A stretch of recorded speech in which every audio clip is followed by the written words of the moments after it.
Welcome, everybody, to our Loveland City Schools Town Hall. My name is Andrew Setters. I'm the Director of Communication and Community Engagement for the district. And since we're communicating and community engaging tonight, I figured I would kind of work as the Master of Ceremonies. The school board over the last couple months has had conversations at their board meetings about how the fact that board meetings, there's a spot for public engagement or public discussion. It's not really a conversation, right? People come up and they can address the board, but the board doesn't really have a chance to have back and forth and really have a discussion with people. And that's kind of the idea of what we're doing tonight. We've got two board members here. We have Jonathan Eilert and we have Kevin Doherty, who is the vice president of the board. The reason there's only two, even though there's 5 people on the board, is because if you have 3 or more, then you have a quorum and then it becomes a board meeting and all that kind of stuff. This allows us to have a little bit more open conversation, but we are recording it, we're live streaming it. The other board members will have a chance to hear your comments and your feedback, and the board members who are here are going to report out on what they heard tonight. So even though they're not here, they will be able to hear what you have to say. If you have a question or a comment for the board, I hope I grabbed everybody on the way in. There are some cards where you can sign up and throw your name in the bucket. We're gonna kind of pull them out of a hat and give everybody an equal opportunity to have their say. I'm going to walk us through that in just a minute on how we're going to proceed with the night. But first, I want to introduce everybody that's up here at the front of the room. And we've got Mike Broadwater, who's the superintendent. Again, Reverend Eilert and Kevin Doherty, and I'll let them kind of say a few words if they want to before we get into it. Andrew, we'll have one more. Oh, and we'll also have our interim treasurer, Rob Giuffre, will be here momentarily. All right. Well, good evening, everybody. It's great to see everybody here. I am very, very proud to be the superintendent of Loveland City School District. I'm extremely proud, and some of you might be tired of hearing about it, but after my first year, we came out with a perfect report card, and that's pretty tough to do. And that tells you that our staff and our kids work very, very hard for our parents, and our parents work really well with us. So I'm extremely proud to be here. It's nice to see everybody here. It's the venue I like simply because at board meetings, like Andrew said, there are times where we don't get to comment, and I'd love to be able to comment. I went out for the November levy. I went out quite a bit to meet people. I enjoy meeting everybody. I think I've met probably half the people in the room here, and I just enjoy that. So the perfect report card, I hope everybody understands how lucky we are to be here in Loveland. There are 607 public school districts. We are only one of 12 that did that. And that is done through the hard work of our staff, the hard work of our kids and our parents working, and the support of our community. I think the community is proud of our schools. It's a quality education, and I'm very proud of that. The second point that I always tend to make is our expenditures per pupil. When you get into finances, you know, I didn't get into education about finances, but it's my responsibility to make sure that we're doing it properly. We are below average when it comes to expenditures per pupil in the state of Ohio. So we can get into that a little bit later. But to me, those first 2 points give you that you're getting a pretty good bang for your buck. We're below average in what we spend on each student, and yet we're one of 12 of the perfect. And then the third point is it's been about a decade, about 9-10 years since this district has seen any significant additional revenue, and that's why we're here. I can tell you, Superintendent, I hate levies. I hate doing them, but it's a necessary evil because the state of Ohio has set it up this way, and so here we are. And I love the fact that the community is here. I look forward to respectful comments, and I will answer any questions you have, even if you give me a call. My cell phone number is on my email signature, so you can give me a call and I'll answer it. So with that, I got long-winded. I'm sorry, but thank you for being here. I appreciate it. All right, I will go next. Again, thank you for being here. It is great to see so many folks here. It's easy as board members get caught sometimes in just the echo chamber of those around you, but it's really important for us as board members to hear as broad of a perspective from the community as we can, particularly right now when we know we're in this challenging place where we've got this challenge in terms of revenue and what we have available to spend on our students and the high quality of education that we've been able to provide with that revenue. We want to be able to maintain that. Quality matters in education. I think we all know that. But we've got this challenge. And so how do we address these revenue concerns as well as maintaining that quality. And we want to involve as many folks in that discussion as possible so we can find a path forward together as a community. So thanks again for being here. I look forward to the conversation. Wow, I haven't seen this many people like ever in this room. Welcome. It's really, really encouraging to see this number of folks turn out for this session. I hope you enjoy it. So again, I'm Kevin Doherty. I've been on the board since mid of 2020. If you've watched any of our meetings, you'll know that I am not the soundbite guy. I'm more like the reason that we often have 4-hour meetings. But I will try not to pull that on you tonight, okay? I'll do my best. Our last meeting was back on December 10th, and it was a Saturday morning meeting. Went on for 4 hours, apologies. But we spent a lot of time going over the financial details of the district and the recent levy loss. We normally get limited in-person attendance. That's why this is kind of phenomenal tonight. And that meeting wasn't unusual. I think we had 4 or 5 community members present for the entire meeting, all leaders from the voice group, if I'm not mistaken. And as of this morning, believe it or not, we've had about 1,300 community members that have watched at least parts of that meeting video, 1,300. I think that's about 5 times, literally 5 times more than the next most frequently viewed meeting that we've ever had. So we've touched a nerve. We wanted to touch a nerve, to be honest about it. We didn't say anything that we didn't believe, but we thought it was time to talk plainly. So if you're amongst the 1,300, you know what I'm talking about. If you're not amongst the 1,300, there's some links that are available out there, some shortcuts to pertinent parts of the meeting that will save you. You don't have to sit for 4 hours, okay, is the point. A key part of the discussion was trying to understand what the community was saying to us in the November levy defeat. Yes, it was clearly a rejection of the levy, but just as clearly wasn't a landslide or a mandate. We had very heavy turnout. My reckoning on it is about 65%. And I don't know when this community had a 65% turnout, prior to that, but that's big. It was 10% more than even the 2019 famous levy controversy. With that larger turnout of what turned out to be 2,750 additional voters, the no vote declined by 1,532, and the yes votes grew by 4,282. In the end, the levy still failed, of course, by about 469, or just over 3% of the voters. But in 2019, that was almost 56% of the voters. So this was a very, very different scenario than back in 2019. And I would say the failure of 2019 is actually relatively easy to understand. I don't think we need to take any time talking about that. But for me, the failure of 2022 is much more complex. And I think that people likely had a variety of reasons to reject the levy. And I've said this a number of times, again, if you've listened to the 4-hour board meetings, but I think we had a combination of things. We had folks whose personal financial situation drove them to a no. Whether I'm in favor or against, I can't. So I'm not gonna. And I've said to everybody, God bless, I understand that. That's not the issue here, right? I do think we have folks that have ideologic opposition to public education and or taxes. I think it's out there. We have some who have had concerns about the particular structure of the levy. No doubt about that. And I suspect we also have people who are just honestly relatively uninformed about the situation, as it's a really difficult subject to understand, made worse by Ohio's unique approach to school funding. I spent a ton of time, honestly, a ton of time in this stuff and trying to understand it, and it's not easy. So I'm not being critical of anybody who doesn't understand this.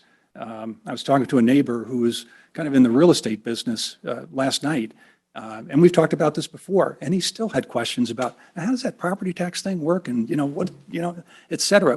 He's still having some challenges understanding it. I understand the problem.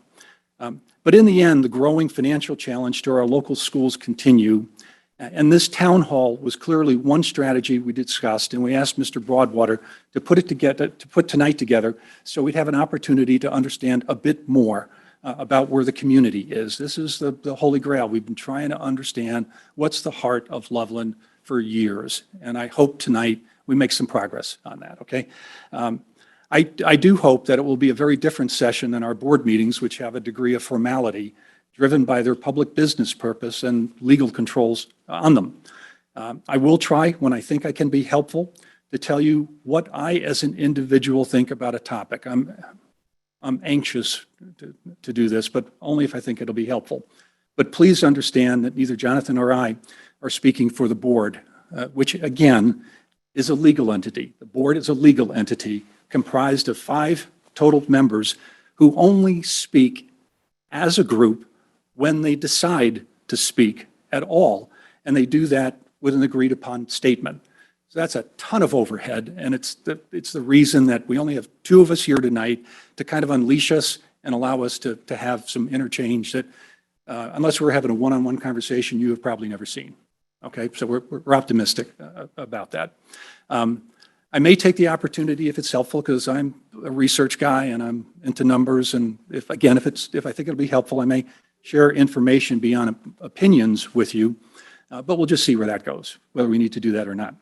I urge you not to just share your opinions and questions tonight, but also be solution-oriented, helping us all see a pathway to consensus, which is what is needed in a pretty evenly divided community as we have today. We all want to get someplace, and if we think about this together and we have an attitude of being constructive, I'm going to always remain hopeful that we'll figure this thing out. Okay? That's all I had. All right, thank you, Kevin. As we kind of talked about, the goal is to have conversation, right? Typically it's public comment. This is the goal of conversation. We ask anybody who wants to speak, if you've got a question or a comment, to sign up, throw your name in the bucket, and the idea is we'll pull a name out. That person's going to come up and they'll have the floor. At our board meetings, we typically time limit people. We're trying not to do that, but keeping in mind that the goal of tonight is to get as many voices as possible into the conversation. So we may have to move the conversation along at some point. And also we want to be respectful of everybody's time. So we're going to go until 8 o'clock tonight or thereabouts. And we'll try to get to as many people as possible. So it's another reason for us to try to keep the conversation moving. We're doing things randomly because we want to give everybody an equal shot to have their voice heard. And I think it also keeps people on their toes, keeps you hopefully a little more engaged in the conversation instead of waiting for your turn. You never know when you're going to come up, right? Yeah, so again, hopefully we're having conversations, not making speeches. And as a district, we've got core values: care, respect, responsibility. We talk about that with students. That's what we expect of them in the buildings. And I'm sure that that's what we're going to have here tonight as we all get together as a community, right? This is a community and conversation. So I'm going to ask Reverend Eiler to pull the first name out of the bucket, and we'll invite that person up here. And if you want to add your name, if something comes to you, the cards are here or they're over there.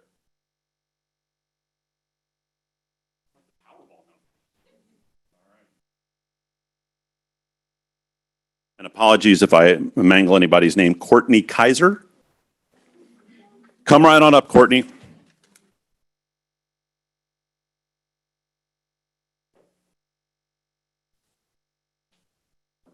Okay. There you go. You don't have to do tippy toe. Okay. I'm sorry. Hi, my name is Courtney. I've been part of Hope Squad for the past 5 years at Loveland.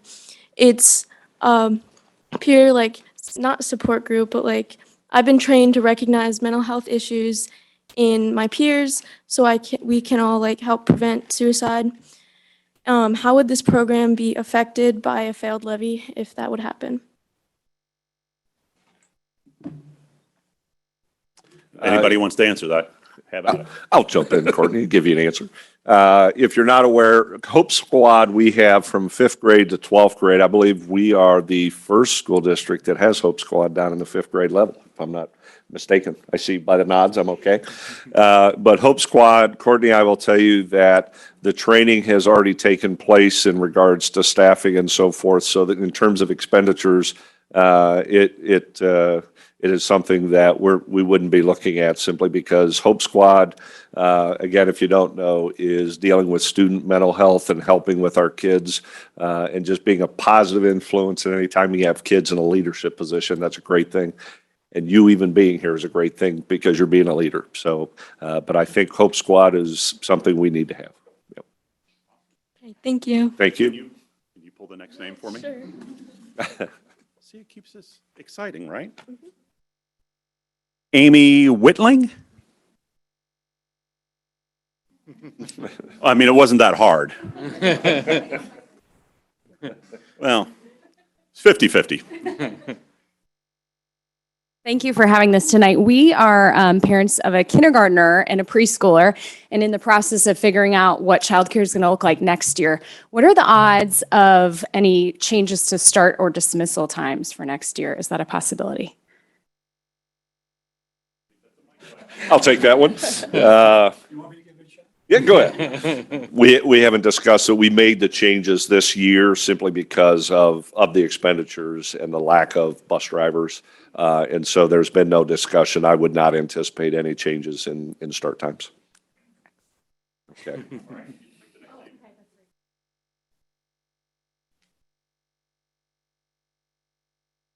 Nicole Petticini. Petticini. One of the two. Okay. Hi, my name's Nicole. I graduated from Loveland last year.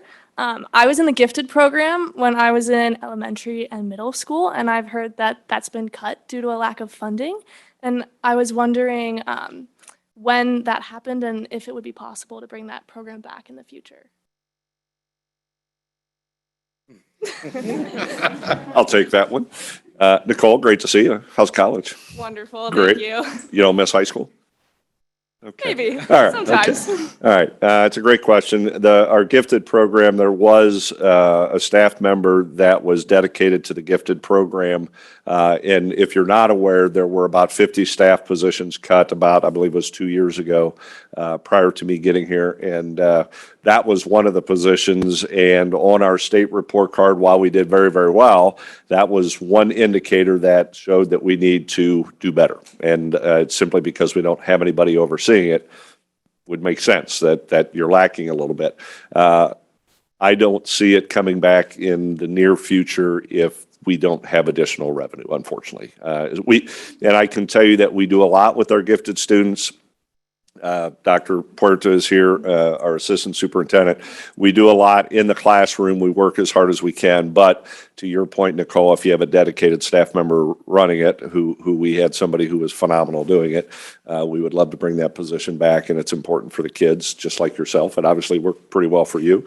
But right now, if there's no additional funding, I would not foresee it coming back. Thank you. Mike, I may add on a little bit.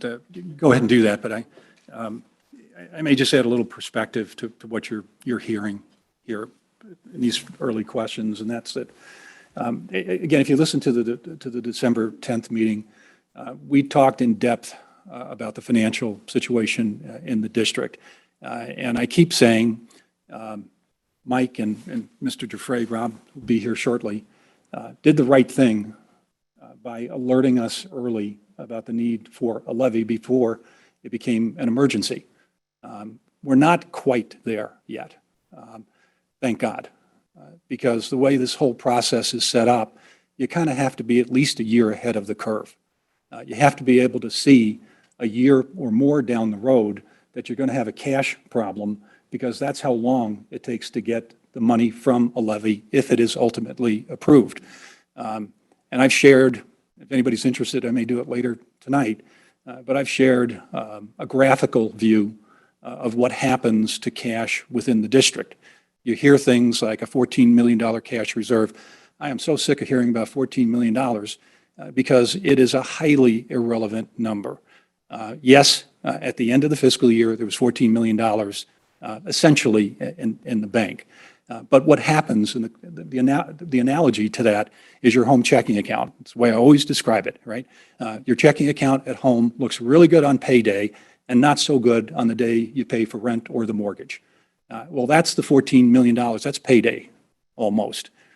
It goes up and it goes down. I think actually the month after that, we were 20-something million, but there'll be a point in time where we're down to 9 million and 7 million and 5 million. And when you start to get down to 5 million, you know what we spend in a month? About 5 million. So that means that in that month, you are looking every single day, do I have cash in the bank? Will I have cash in the bank to make payroll, to pay the light bill, to do this, to do that? That's what eventually happens. This thing grinds down over time. And Mike gets this, Rob gets this, I sure as heck get it. And I've been counseling them that, as we'd say in the business world, cash is king. When you are uncertain about your future, you have to do everything that you can do to conserve cash because you don't know when you're going to get more. And again, a big part of the 10th meeting was talking about the harsh reality of having to adjust the size of this district down, the magnitude of its expenses down.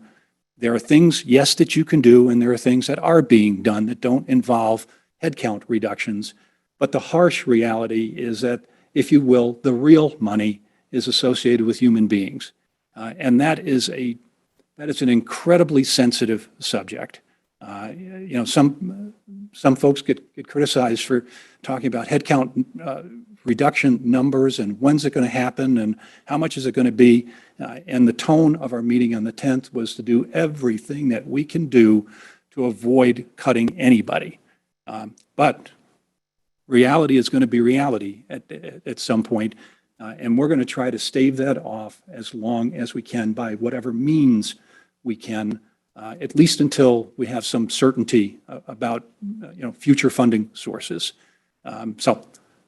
I just wanted to add a little context to it, Mike. Can I jump in, Nicole, also? What I don't think I said was I see that as a priority. So when there are additional revenues, is it something that benefits our kids 100%? I hear it from parents a lot.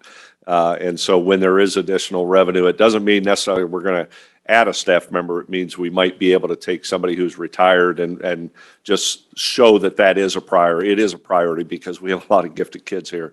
So I don't want to leave that part out in terms of we are aware that it's a need. So I appreciate you being here.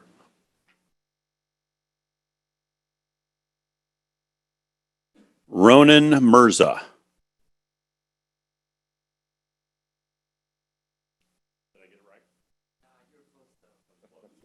But yeah, I get that all the time. It's all good.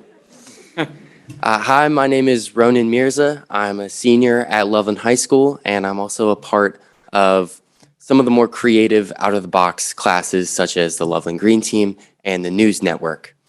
My question is, with the recent failed levy, and hopefully not, but the possible failure of the next levy, do you see those Loveland High School culture-defining classes, such as the Green Team, the Roar, the News Network, our plays, and any of our digital media production classes, do you see those being cut in the future? Probably another Mike question. Sorry. Ronan, those are the classes that are the tough decisions, right? And those are the classes, like you said, that kind of define who we are and why our kids love going to school.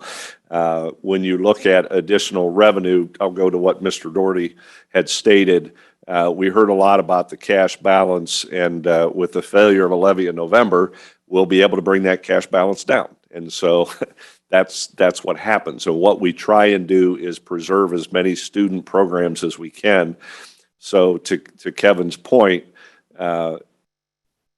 we are going to look at what we have to do in terms of cost cutting for the remainder of this year going into next year. But in November, it was, hey, we have a problem. When we get to next year may look somewhat similar, not perfectly similar, but we're going to try and protect the programs that you're talking about with the understanding that if there is not additional revenue, those are the types of programs that, you know, we're going to have a problem sustaining. And it's not about me trying to strike fear in anybody's mind, nothing like that. It's just where we are. You know, it's the additional revenue. It's just to maintain and allow us to keep doing what we're doing. And, but I appreciate you asking that question. Did I give you enough answer on that, Ronan? Yeah, you did. Thank you. Okay, all right. I appreciate you asking. Mike, if you don't mind, Yeah, I'm please. going to jump in again on this one. And Jonathan actually touched on this in his opening comments, but this goes to a question about how to, again, what's the heart of Loveland with respect to its expectations for the education of our kids? What do we really want here? I have folks that come and say they want it all and they want the best, and they certainly want more than we've got. At the other end of the spectrum, I have conversations with folks that think that we've gone way off track here, and that, you know, we really need to be focusing on the basics, if you will, the 3 R's, right? And I will be the first one to tell you, I am not the educational policy whiz on the board. What I have been is an employer of thousands. And I have a sense of what we look for out in the workplace. And the workplace is a very different environment than it was 20 years ago, 30 years ago. What we need in today's employees and tomorrow's leaders are young, very capable, very quick thinking, very broad thinking, well-rounded individuals that are smart and incisive, inquisitive, and work great on teams, right? And I would tell you the 3 R's don't get you there. There are other experiences that I think if we're doing the right thing, and this is, you know, this is unvarnished one person's opinion, but if we're doing the right thing, we're adding these dimensions to our kids' educations to help them compete in a very different world out there, and have them be, you know, big contributors and successful in their own lives. You know, and I worry. I expressed a fair amount of this at the December 10th meeting. I worry that, you know, we've taken this financing thing a little too far. And, you know, we're just on the verge. My opinion, argue with me if you want, but we're on the verge of doing what might turn out to be very difficult to change, if not irreparable harm. And it's a process that once it gets started, builds on itself, and it continues a process of deterioration far beyond what goes on in these school buildings.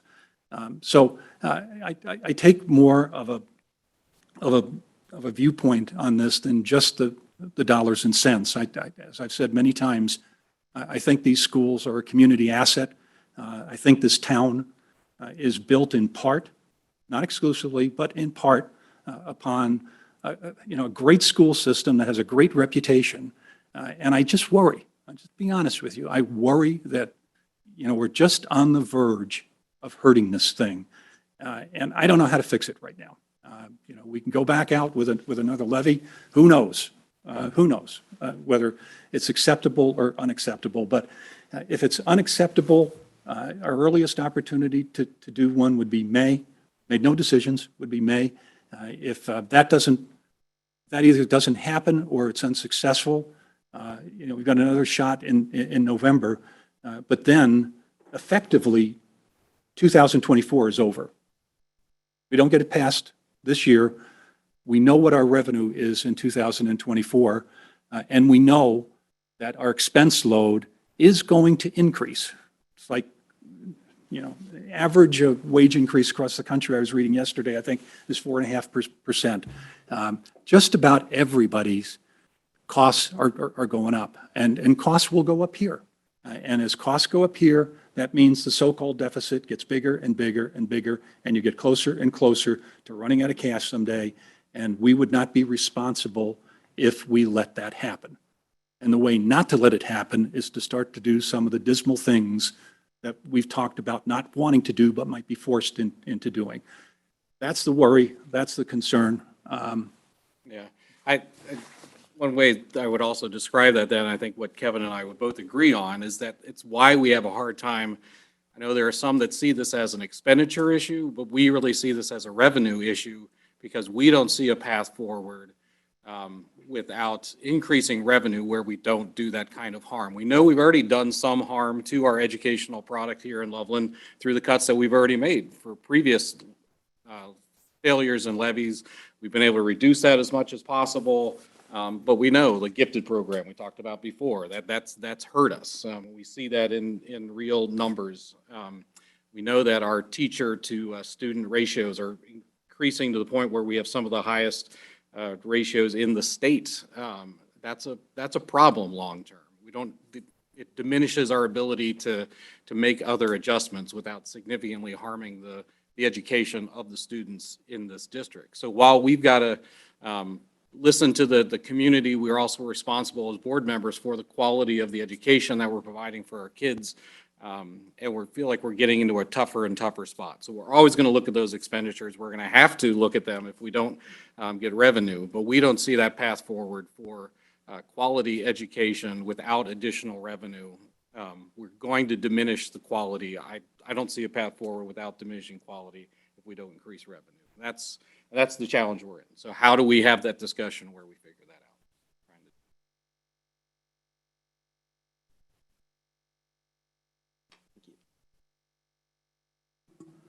out? Chris Lorman.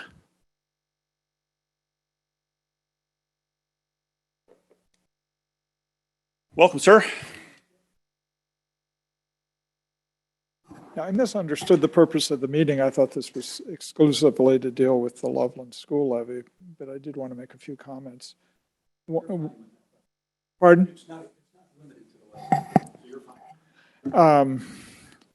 One of the things I'd like to see with the levy going forward is people planning to talk not only to people that are interested in passing the levy because they have kids in the system or they have had kids in the system, is to also think about how can you address the individuals that had their kids, one of the parochial schools, private school, et cetera. And I've participated in a number of levies, and I've had a number of people come I'm not voting for this, my kid's going here and he's going there, they're not going. And one of the things they're not thinking about is what is the impact if the levies don't pass on the value of their property, and secondly, on their ability to sell their property. When we moved here in '94, we moved in a new subdivision. There's a lady built, I say a lady, was like in my case, I stayed out of it, let my wife build the house. She's building a house, it's a dream house, she's putting a pool in.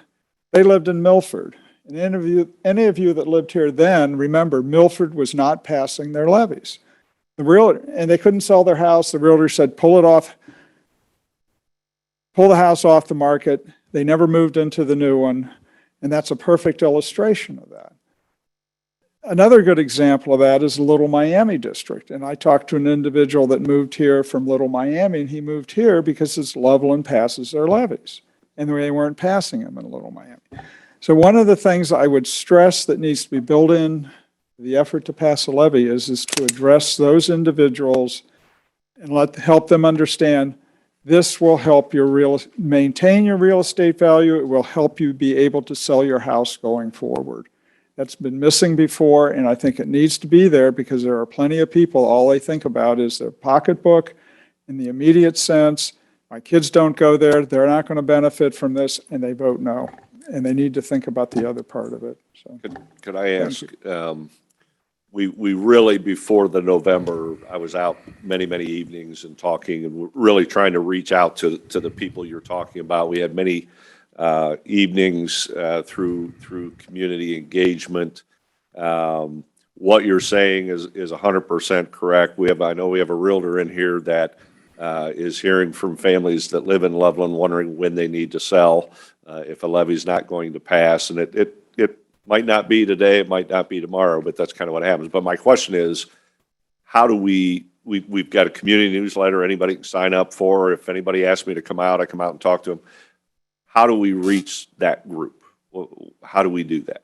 I think one is having an effective door-to-door campaign and people be prepared to, one, talk about the benefits to the students and the families of those that have people, their children are attending the Loveland schools, and secondly, talk to them about the benefits to them of living in a district that has a strong history of passing levies and what it means in terms of their ability to market their home.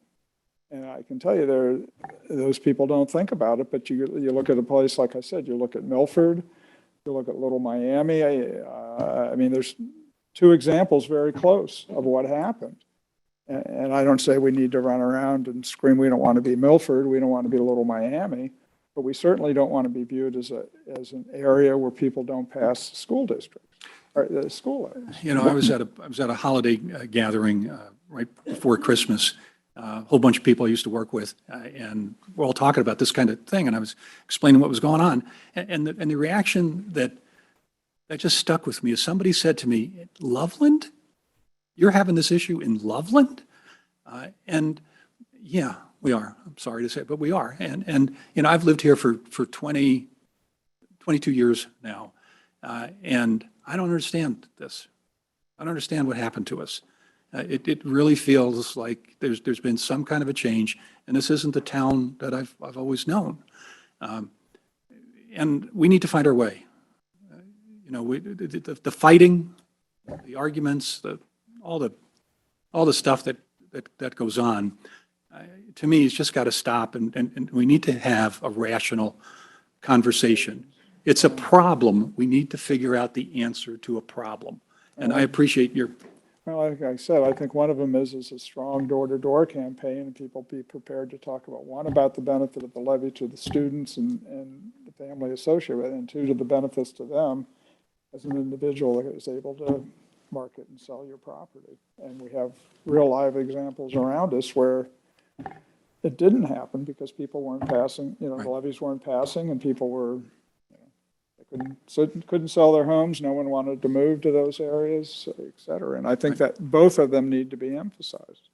Well, and one of the things you touched on is the public school, private school issue, right? And Mike, you could probably speak to this, the idea that the services that get provided to some of the private schools in our area are linked to what happens here at Loveland, like, for example, like transportation for the high school. Right. And there are other, you know, there are other things that they're entwined. It's not.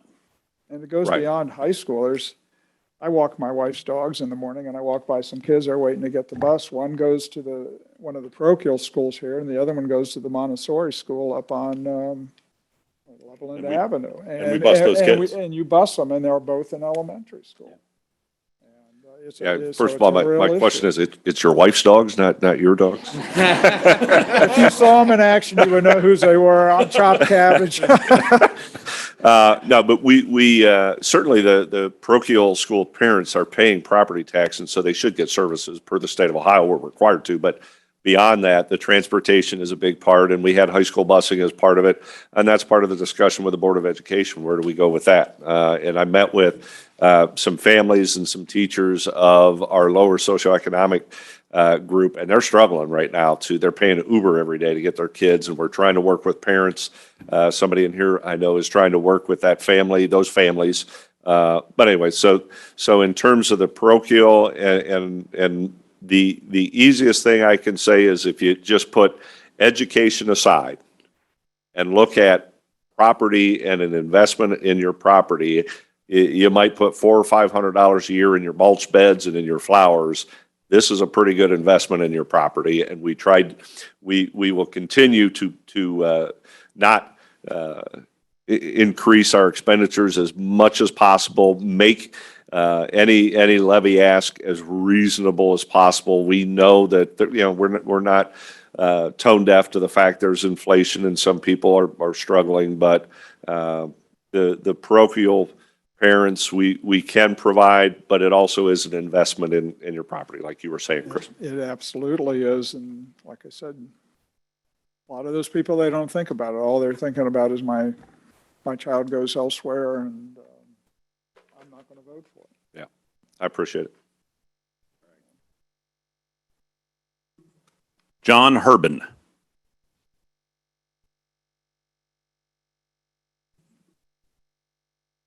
Thank you.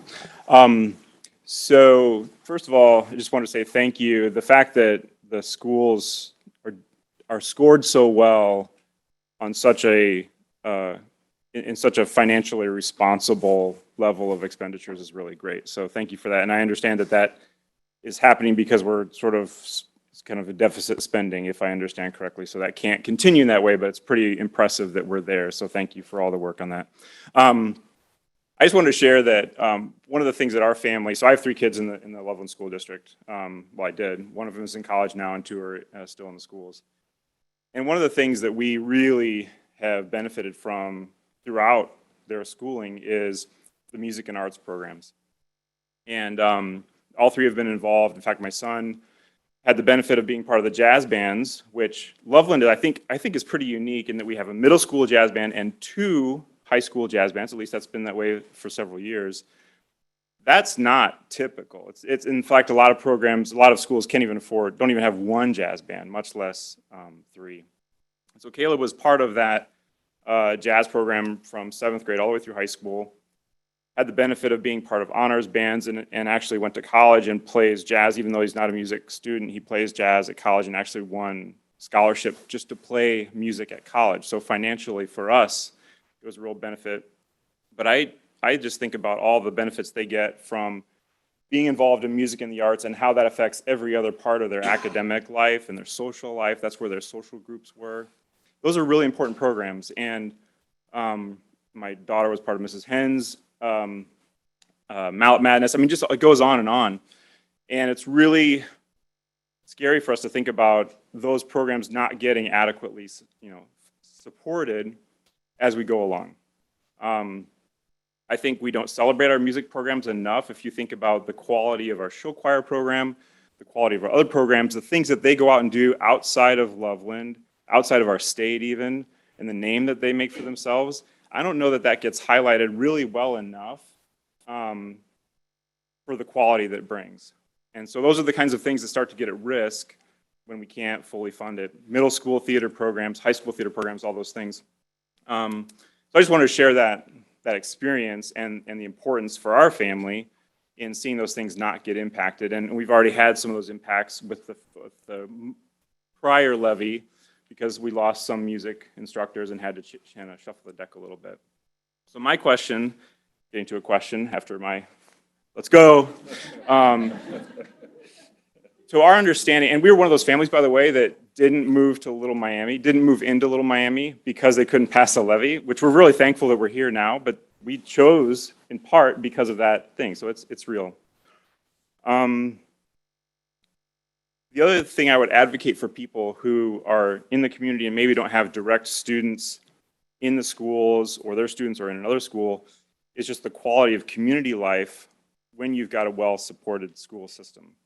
The other thing I don't think we advocate well enough is getting people from the community to our arts programs and getting to benefit from those amazing experiences. We try to take them out into the community, take them into the towns, show them the music and theater that we do, or visual arts or whatever, robotics, whatever it is, all those special programs. Those are things that people in the community can enjoy and take part in if they know it's there, first of all, so there's a communication thing we got to get right. But they got to realize that those things only happen because it's a well-supported school system. So my question is, as sort of a motivator for people who are, maybe need that motivation to vote the next time it comes around is, how do things go? I know that teacher experience, tenure and so forth has some level, has something to do with the decision process and who gets let go if we get to that horrible point. But I also know that at some point the state will rank actual academic programs and say these things are the lesser important things in their grand wisdom and these are the things that have to be retained. So my question is, how much is it tenure versus how much is it those super valuable extra programs like one of the students was mentioning are the things that start to get let go versus tenure decisions? So. Thanks, John. I think when you get to that stage, and Mr. Jouffre is here and is an expert on And Mr. Doherty kind of referred to if the state does have to step in, where you get into fiscal caution and so forth. What is going to happen? And we don't want to get there. We want to have conversations. Everything you said about the arts, this is year 36 in education for me. I started when I was 15, but I taught high school math for 15 years, coached football and basketball. I can tell you, trying to get a kid fired up about the Pythagorean theorem versus a 1-2-2 zone, they love extracurriculars, and that's mental health, and that's everything. If you ask these kids what they remember in high school, it's not going to be the lecture by Mr. So-and-so. It's going to be this. But if and when the state of Ohio has to come in, it's no longer Mike, Rob, and the board making decisions. We're out. And so when they come in, it's going to be extracurriculars. And I have to tell you that the participation fees that our parents pay, if you go on our website and look under the planning, we had a planning commission, it'll show you just how much our parents pay for participation. It's the highest participation fee in Hamilton County. I don't know if you know that or not. And so parents are paying for that. And so the expenditures are kind of covered a little bit by that when you look at it. But they will come in, they will look at the extracurriculars, they'll look at your AP. And what I have to emphasize is we've already gone through a round of cuts. Okay, so when people say, well, what's going to happen? Well, it's already happened, right? We've already lost 50 staff members. We don't have high school busing. Loveland, Ohio does not have high school busing. We've cut 50 staff, and that Gifted was one of them. And so we've already gone through that hoop. So the next hoop really is kind of what you're talking about, John, which is the state of Ohio is going to come in and we lose control of the school district. I can tell you, after all of the electives, they're going to focus on the core. You have to have the core, right? The English, math, science, social studies. They will also look at shortening the high school day. So the state minimum high school day is 6 hours. So you're going to have a 6-hour day. Kids are going to show up. The doors are going to shut. There's no extracurriculars, and they go home. And so we don't want to get there. I don't want to sound like I'm being a doomsday, but that's where we're headed if we don't get additional revenue. Because where we are with the deficit, it's a $3.5 million deficit, okay? And that deficit is there because we have not had additional revenue. I would agree. I think it's a revenue. The expenditures, $3.5 million, there aren't enough extracurriculars to cut to get to $3.5 million. And so what would happen is the state of Ohio would come in and you're going to have state minimum days, and you're going to have transportation. Somebody mentioned transportation. We will go to where it's a 2-mile radius, so kids are going to have to walk, or parents are going to have to figure out how to get them to school. And so we don't like to talk about that, but that's where it's headed, and it's going to affect our kids. And the responsibility I have is what we did in November to let this community know we got a problem. We got a problem. And so it's not going away until there's additional revenue, because $3.5 million deficit every year, that gets rid of your cash reserve pretty quick. And I know, I apologize if I'm talking too much, but we have, I don't know if you know what our budget is. Our budget's around $50 million a year, plus minus, okay? So when you say you have a $14 million cash balance when you get paid and then it dwindles away, we as, normal people think $14 million is a lot of money. $14 million is about 3 months of operating, okay? And so when you look at your home budget, do you feel comfortable if you don't have 3 months of savings in your bank account? You don't. And the other part of the contingent, there was a contingency discussion of $1.6 million. That's a week and a half of operating. Okay, and things happen. If we have an air handler unit go down here at the middle school, it's $250,000 that was not in the budget that's got to be taken care of. And so I know when you talk about those large sums of money, it sounds like a lot to us because it is, but in a $50 million organization, you got to get the perspective of what it is. But I'm being long-winded, John. You're absolutely right. If we get to the point where we don't have additional revenue sometime this year, whether it be May or November, we're talking exactly what you're saying. I'd like to, again, add a little perspective to some of the things that you said there. I hate this, but I'm gonna bet I'm close to being the oldest guy in this room. I hate that, okay? But again, Somebody beat me? But I was going to say, I today, I could name 3 high school teachers. I can see them, know their names. I remember the relationships that I had with them. And it wasn't because of the classes that I was in. It was because of the after-school activities that I was in with them. And they had a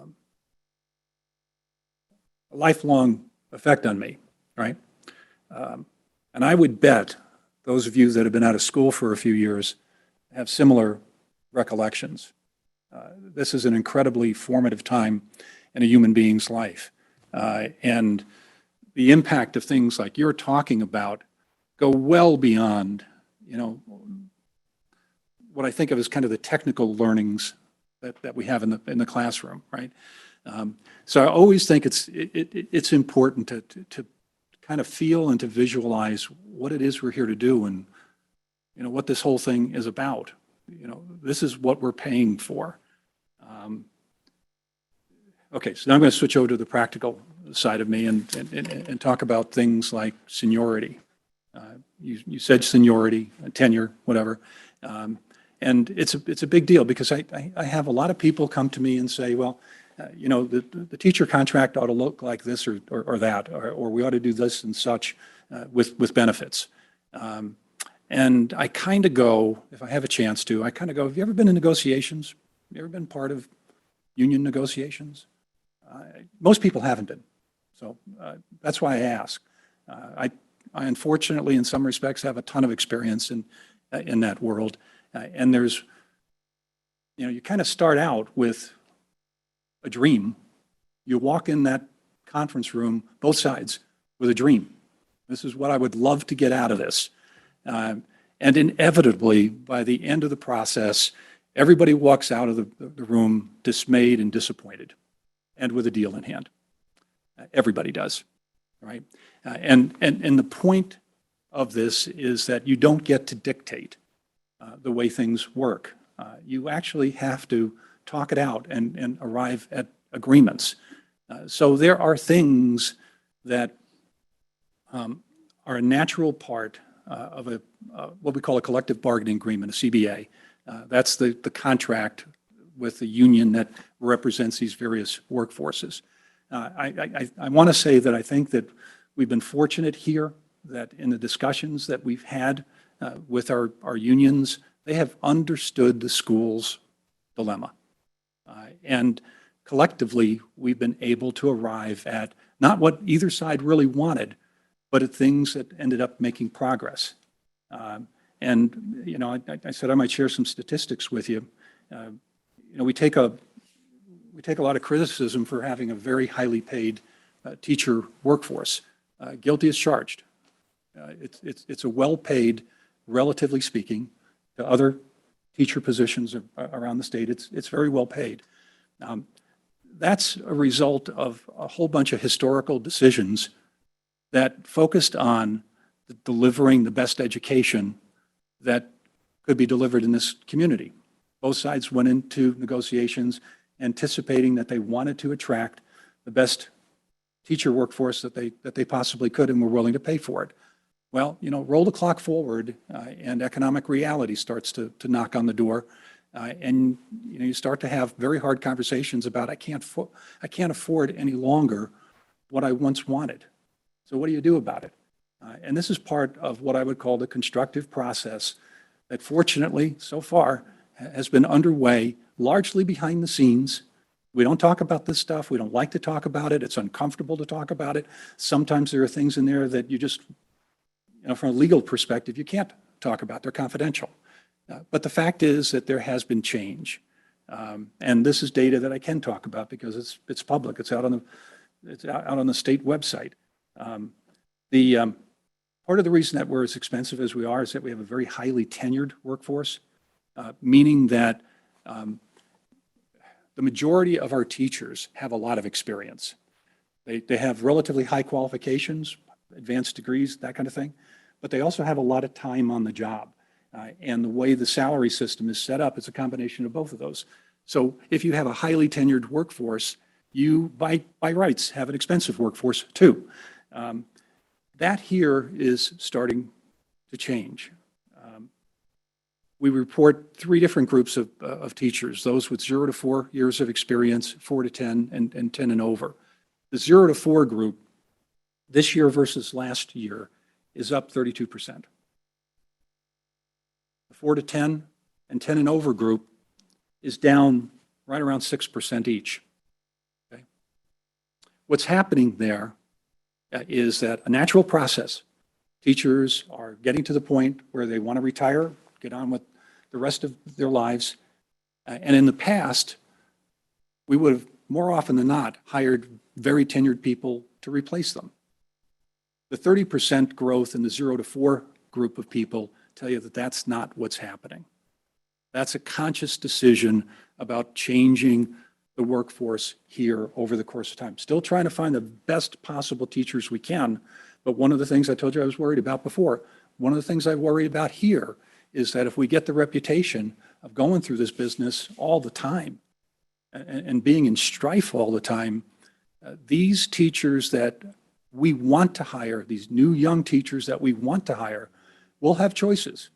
And they will decide, I don't want to be involved in that stuff. I'll go someplace where it's just a better place to be. We don't want to undo the progress that we're starting to make. Our average teacher salary is actually down 1.3% this year. I'm sorry, 2022 versus 21. You have to be careful about that because that's an average. And the fact that there's a lot of new teachers in there helps drive the average down, right? But that's how you get progress made. I bristle sometimes. This is just me again, right? But I bristle at some of the criticism. I listen to it because you never know what you're going to learn. But you know, the suggestion that we're kind of asleep at the switch on things like this doesn't do justice to the very hard work that a lot of people go through behind the scenes to change the story of Loveland School District economics.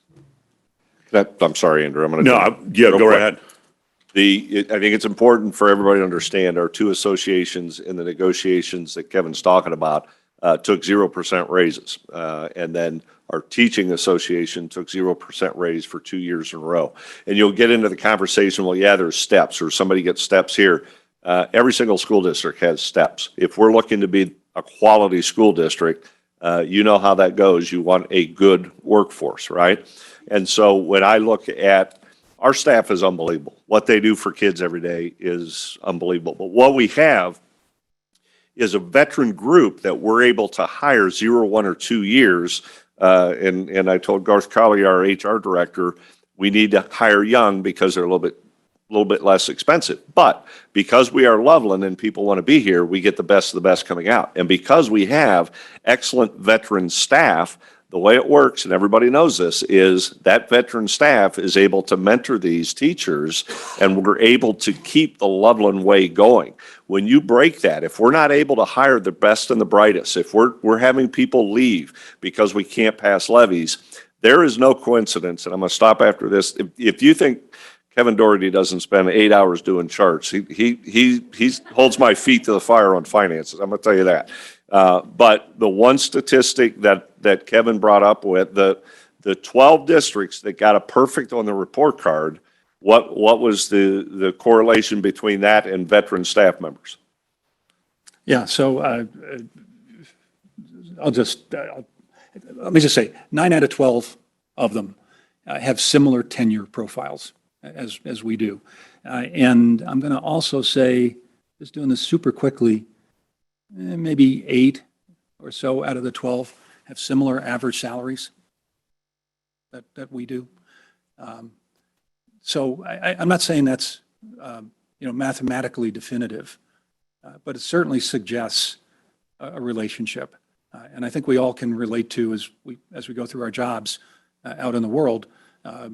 We may not have been so good at it on day one, but we got better as the years went on. Well, I think there's truth to that in the world of education. Teachers learn how to become more effective in the classroom. I'm going to zero in one thing that you said, Mike, because I think we went over it. First of all, another statistic I'll throw out, 52% of the people who work for Loveland City Schools live in Loveland. So when we're talking about staff members losing positions, we're talking about people who live, you're talking about your neighbors. 50%, 52% of them live here. But you mentioned a zero and a zero. And I'm new to education, pay scales and all that kind of stuff is a little confusing. But basically, when negotiations happened 2 years ago and people signed their new contracts, our folks have skin in the game as far as recognizing what's going on with the budget and doing something about it. Correct. And it's kudos to both sides of the negotiating team, which happened before I got here. Both staff, the classified, which is your bus drivers, your paraprofessionals, your secretaries, and I'm going to forget people. I don't want to forget anybody, but then certified are your teachers, and we also have the administrative group, and the administrative group is going to share in the wealth or the not wealth. So they took zeros as well. And so the 0% was on the base salary, and that's why you're seeing the average salaries go down in conjunction with our hiring practice of hiring younger teachers, younger people out of college. So in conjunction with that, you're going to see salaries go down. Did I answer your question, Andrew? I think so. The point that was a little confusing for me as I came into education is you have a pay scale and you've got a base. So when people say a zero, you're not moving the base at all. So people coming in at zero are making the same as they made as those folks coming in 2 years ago. People get steps because as you get tenure or as you are on the job longer, you'll move up the pay scale. But you're moving into the same thing that somebody would have moved into because that scale hasn't changed or grown at all. Right. So that's kind of the point. It can be a little confusing. So the business world corollary to that is, think about you're in the same job one year, the next year, the following year, you get a raise every year. America, somewhere around 2-3%, maybe 3.5%, something like that. That's what we see as raises. You get promoted, that's a little different story. Maybe there's another 5 or an 8% or something like that. Well, the teachers have this promotion thing as well, and it's really the combination of the two. I would say if there's a meaningful difference between what I know in the business world and what I see in the especially the teacher world, is that the combination of those two historically would probably add up to a little bit more than I would see in the business world on a year-to-year basis. That's kind of the way the system is built. I think it was a difficult and good thing that we came to an agreement to kind of slice that in half on the current contract.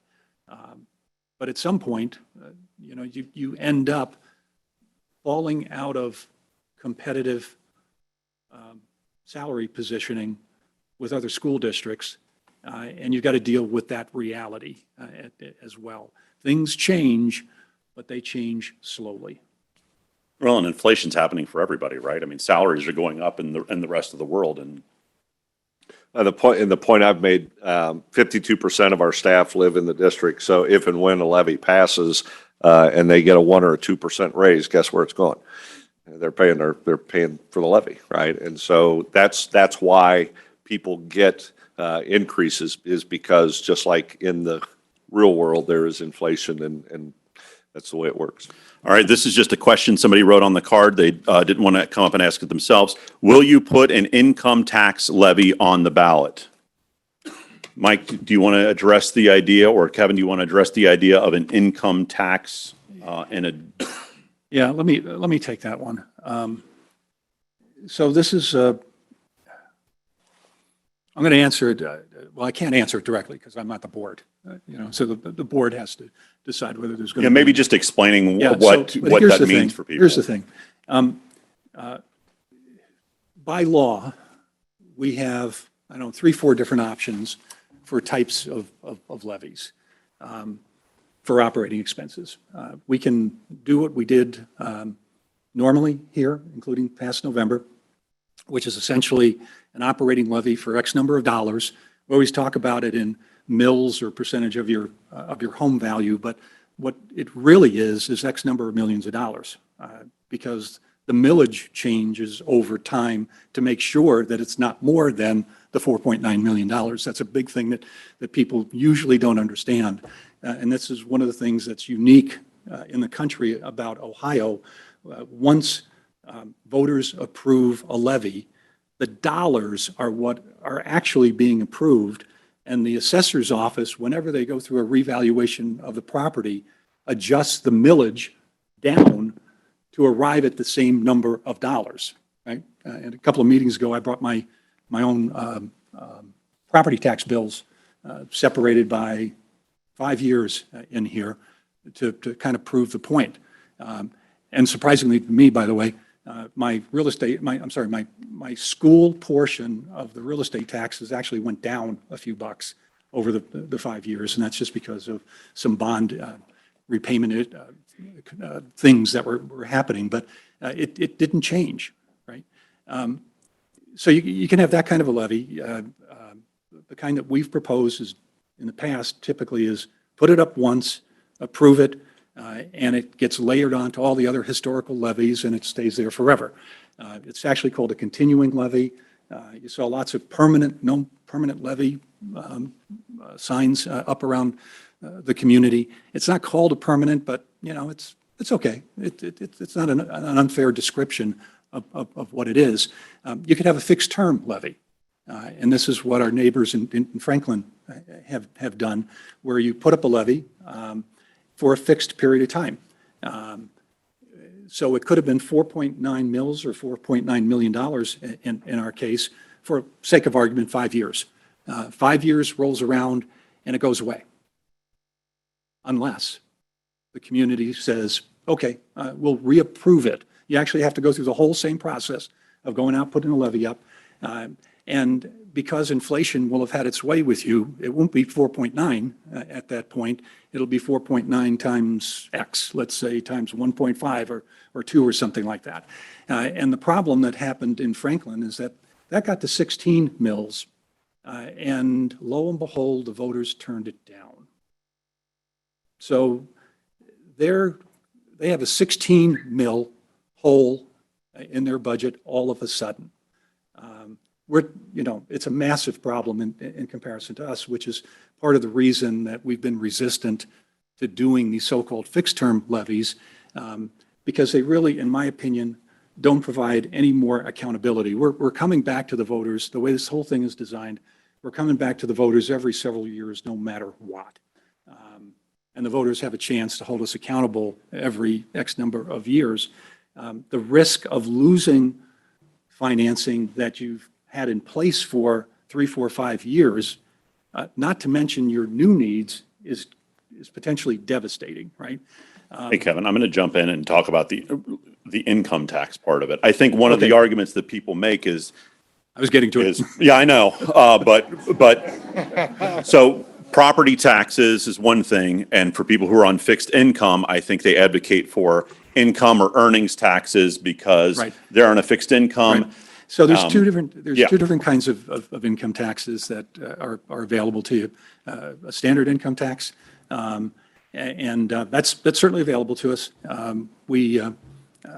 Similar to the city of Loveland, we don't participate in it, but similar to the city of Loveland, we could put an income tax in place in lieu of a levy, or we could put an earned income tax in place, meaning essentially only salary-based income. If you're living off of, pension or 401k, and you're a retiree, something like that, that income wouldn't be taxed.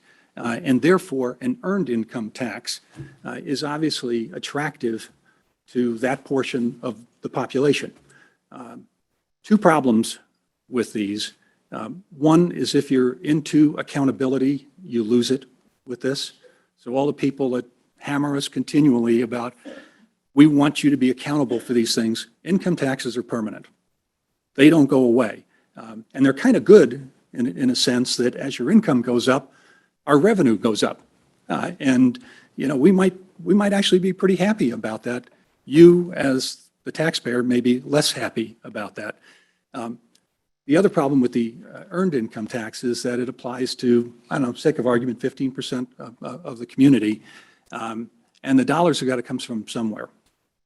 So I might not pay it, but my neighbors on either side of me get to pay it more. And I argue that, in some respects, it's got some positives, but it's a highly divisive strategy. And its history is that people don't understand it for a cycle or two, and they typically fail. If somebody wanted to give me an option that I could really get behind, it would be a means-tested earned income tax. So if you had something, some threshold that you needed to cross, so that the person that did very well in life can still afford to pay the taxes, but the person who's very much on a low fixed income can't, well, I think we could all get behind trying to find a way to ameliorate tax burden to that family. But guess what? We can't do that. It's not permitted by law. It'd have to have a change in the state law. So we think about all of these things, but as I tell everybody, there's no panacea. I think we'll be open to everything going forward, but there are clearly some that are the way they are for a reason. The continuing standard property tax is used by the majority. I think 60% was my number. I have it if you're interested in it, but I think 60% of the districts do it kind of the way we do. 40% or so go for income taxes, and they're generally more rural communities where you have lots of property that could potentially be taxed.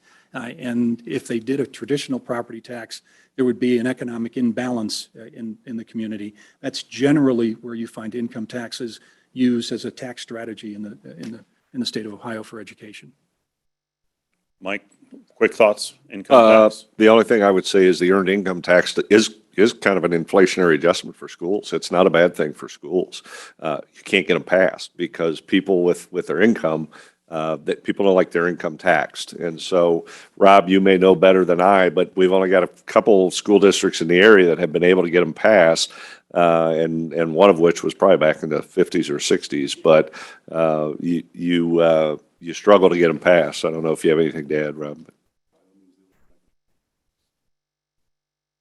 Right, I know Claremont Northeastern, and they kind of fit the mold with what Kevin was saying. If a lot of your wealth is in your property versus your income, you'd rather have your income taxed, right, versus your property. So farmers and the larger property owners, but the earned income tax, it's not a bad thing for school districts. You don't see them get passed because people with income do not want their income taxed.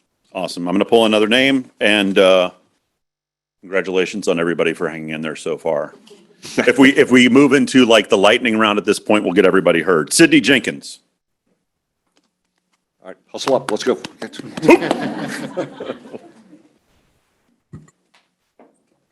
Hi, I'm Sydney. I'm a senior here at Loveland, and I also have a sister. She's a first-year, first-grade teacher also at Loveland. But I heard that without additional funding, we would have to let go 10 to 20 teachers, and we already have a lot of students per classroom. So I was just wondering, like, how many students we would have if 20 teachers got let go. Okay, so what we are doing, Sydney, thank you for the question and for hustling up to the mic. We are looking at, just like we did last year, we saved about $600,000 this year by our hiring practices of younger teachers. Then we also looked at, I call them FTEs, full-time equivalents, people. We looked at where do we need FTEs? Do we need to replace an FTE or not? We have not come out and determined any number of staffing that's going to be affected simply because we're looking to preserve as much as we can. We're trying to be as thoughtful to protect the quality education that we have.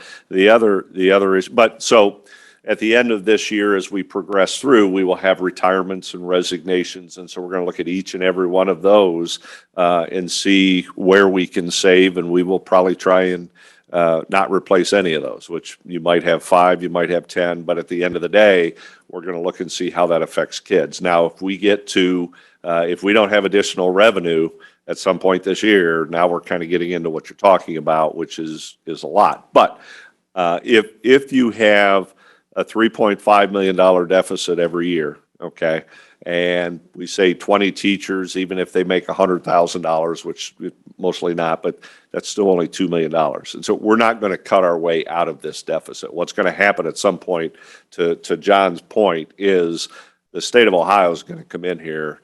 And you cannot cut yourself out of a deficit spend at some point. And the perfect example of it is we cut 50 staff members 2 or 3 years ago, and we're sitting right here again because your expenditures are just going to grow because, just like everybody else, you have inflationary adjustments with salaries. And so what I heard when we got the perfect report card, I heard, see, you don't need any more money. You guys are doing fine. Well, it just doesn't work that way. It'd be great if it worked that way, but it doesn't work that way because if our budget's $50 million, it's not going to stay at $50 million because every year, even if it's a 1 or a 2% raise, 1%'s quite a bit. That's $500,000 when you're talking about, and so it's just not realistic to say, don't ever change the expenditures or the budget. And so it's a roundabout way of saying we don't have anything set in stone, but I do know I've got to save as much as I can and try and preserve as much as we can for the kids. But at some point, we are not able to cut our way out of this. We've already started that process. And so sometimes you'll see levies like Kings Local just passed a levy. I think it was a 6.4. They came out with a list of threats. Their threats were cutting staff, cutting high school busing, increasing participation fees. We've already done those. Okay, we're there. And so now the next thing is, yes, we'll look and see how much we can save and cut, but at some point, the state is going to come in here and take over unless a levy passes. Simple said. So I asked Mike about this, and he was kind enough to look up some data and share it with me right before the meeting. But a lot is said about declining enrollment within the district. And it's a real thing. Our enrollment has decreased over the course of time. During the COVID period, there was a higher degree of reduction than before and after, but it has come down. And the question therefore gets raised, have we, in my terminology, have we right-sized the staff to the number of kids that we're educating? And that's the question that I asked Mike. I could see what was happening with the number of kids in the school, but I couldn't see exactly what was happening with teachers. If I go back to 2017, Mike, we had students per teacher of 21.2, dropped to 20.8, 20.8, 20.6 in 2020. Enrollment is coming down, right? And then our staff drops that year by about 20. Everybody remembers that, and that's part of the 50 that Mike always talks about in cuts that have already happened. And where are we now? 21.4, 21.1. To put that in relative terms, that means that the number of kids, average speaking, in a classroom has grown a little bit after we've adjusted the head count down. So this is hands-on management. It's dealing with what needs to be dealt with. So we're trying to maintain a ratio that is okay, but I think Mike tells me that 21 number relative to the state is where? The 21, we looked at it, Andrew, I think we were 17th. We were close to the top as far as, definitely in the top 5%, I think, of the highest number of students per staff member in the state of Ohio. So the other thing is that we, Top, not in a good way. Not in a good way. Meaning the largest number of students, the highest ratio, which means that you would have theoretically the biggest class size. And to clarify, you might hear 21, well, that sounds low. We are, I'm going to say, well, I'll have to look it up, but I'm going to say we were either 17th or 30th out of 607 districts with the highest class sizes. Okay, I don't think we want to be there, but that's where we are. We don't want that to get worse. I know that, but we don't want to be number one in that category. But the 21.1, you might say, well, that sounds okay. Well, our elementary classrooms, we don't have any regular ed classroom that has 21 kids. We've got some teachers in here that would probably agree with that. But you also have some smaller classes, whether they be special ed classrooms, or you might have some, Ronan was talking, I think it was Ronan, or somebody was talking about the academics. You might have an AP class with 15 kids because it's such a specialized class. And that's where the average goes down, and those are the classes that unfortunately go away. But So in our December 10th meeting, we talked about a 10-point austerity plan. And again, this was in the video. If you stop to see this, you know it. But I just mention it now because headcount reductions are part of the plan.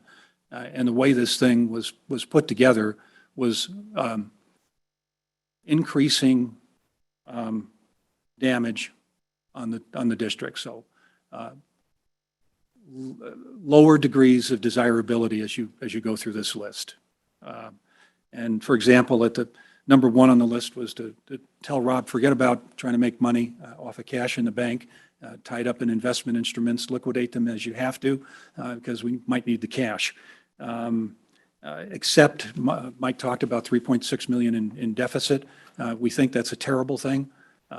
You might have to live with it because doing away with that degree of expenditure would be just incredibly damaging and difficult. So accept a degree of it while we're trying to sort out the rest of this problem. Mike's been doing this for some time now, but adopt a policy of voluntary force reduction. That means in the past, somebody retired, we needed that job, we hired for that job. Now somebody retires, try as hard as you can to take the net reduction and move people around, do what you have to do. Try not to replace. So the head count voluntarily comes down kind of naturally. We might get some money from from Sims Township because of a property tax kind of thing that's been going on for a while. Take that to the bottom line.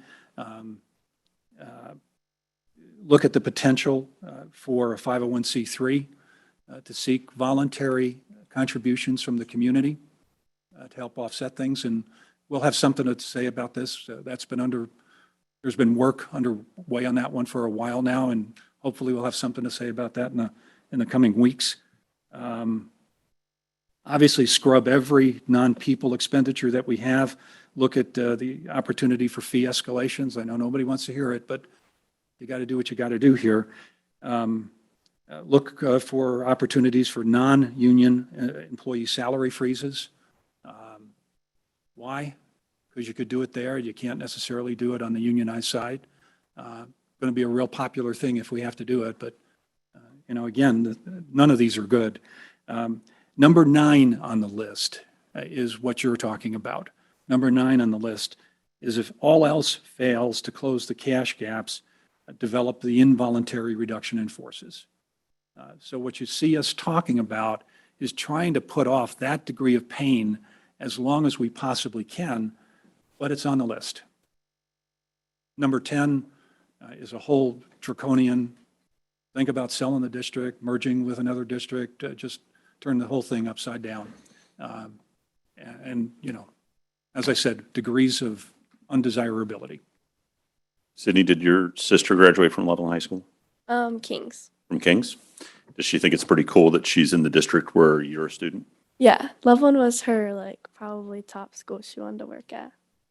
That's cool. That's really cool. Appreciate that. Carol Hall.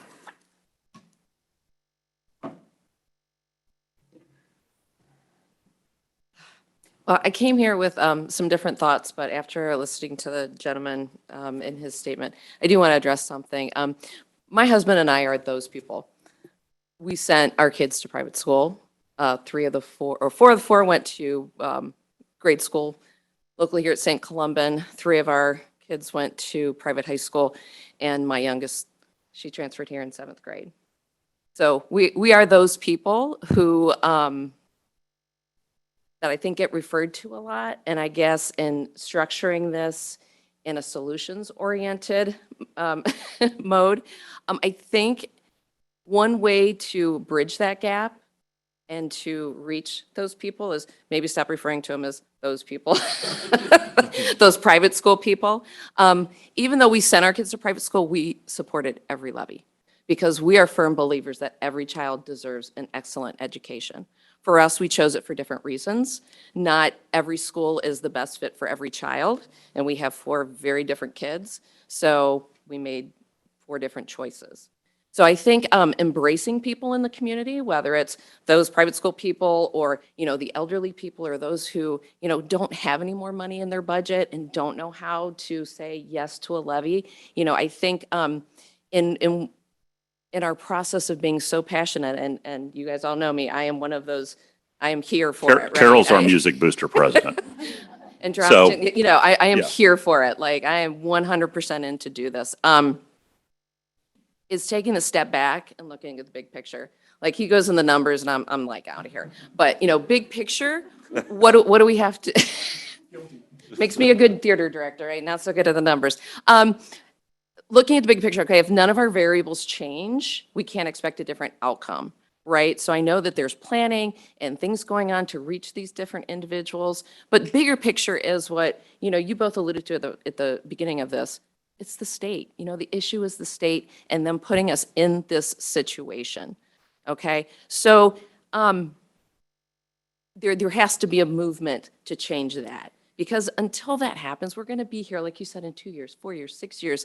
It's going to go on and on and on. So as a solution-oriented comment, I guess, I personally want to make the commitment to addressing that at the state level. I do want every district to succeed. I want every student to succeed, just like you all do. That's why you're here.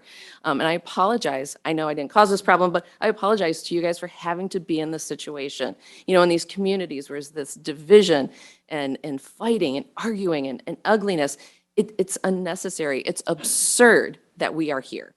It's absurd that we have to face these issues in 2023, and we have just record inflation and all these things, and we have to figure out how to keep our schools afloat. The most important thing that we can do as a country, as a society, is educate our children. So me stepping back to that big picture, I'm like, why is this so hard? Why do we make this so hard? So how do we find the solutions to make it not so hard? First of all, we have to support our levies until we can make that change. We have to support the people in the community who either don't understand or don't have the funding or just sent their kids to private school because they always sent their private kids, they grew up going to private school like I did, and maybe haven't thought differently. Reaching out to them at that level, a level of acceptance, and as you're a part of our community, we want you a part of our community. So how can we talk to you or educate you or speak to you in a way that helps you come to the conclusion that we all need to be on the same team, that we all need to support these children. And then to those people who are angry and, angry, I encourage them, if you're here or online, to channel that passion, that anger where it belongs. It doesn't belong here. It doesn't belong at our school board. It doesn't belong at our teachers. God bless you all, for showing up every single day with this division. Channel that effort, channel that energy to the state where it belongs. Because until that changes, nothing here changes. So thank you all. Awesome. Thank you for what you do. Thank you, teachers, whoever's here, whoever's out there. Thank you so much. Carol, can you pick a name? I sure. We're going to try to keep it moving. We've got 5 or 6, 7 names left here. Let's get through them here. Alex Saletta.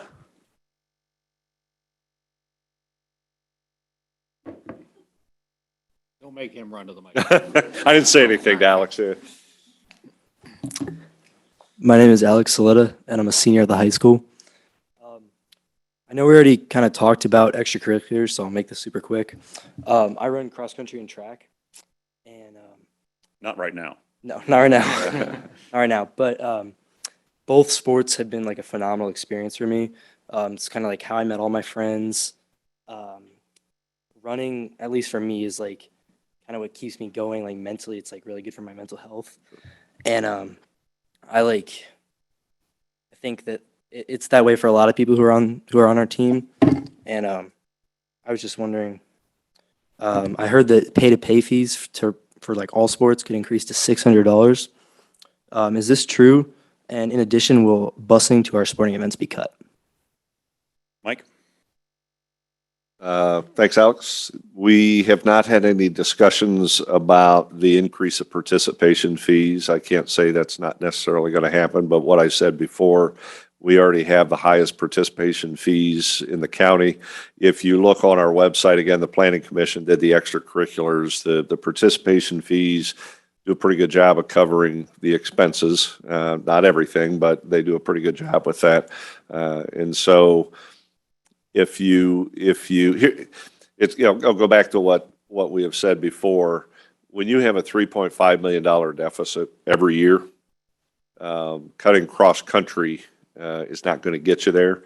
But looking at the bigger picture, what does that mean? And we're trying to preserve everything we can exactly for the reason you're talking about. I know kids get fired up during the school day because they get to look forward to cross country. They're not fired up for the Pythagorean theorem. So not that it isn't great. I love the Pythagorean theorem. But I think it's a bigger discussion with myself, with Mr. Jouffre, with the Board of Education. Where are we going? And I want to reemphasize again that this is not our first foray into this problem. We've already cut 50 staff members, increased participation fees, got rid of high school busing.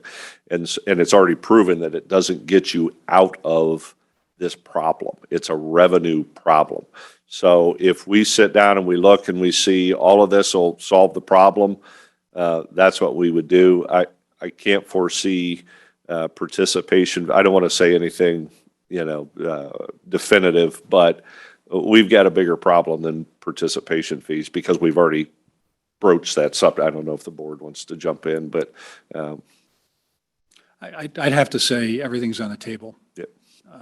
Just got to be on the table. And, to me, everything before letting an employee go, Yep. We need to do everything we can before we get to that point. Thank you, guys. Ellie Steinbrunner.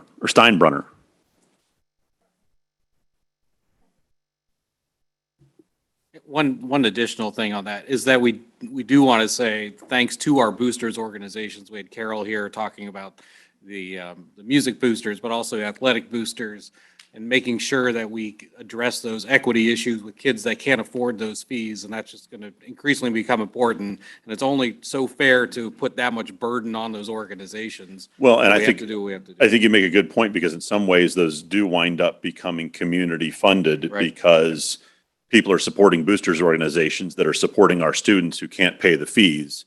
So in one way, it may not be tax revenue, but it is still coming from the community to the kids. Go ahead.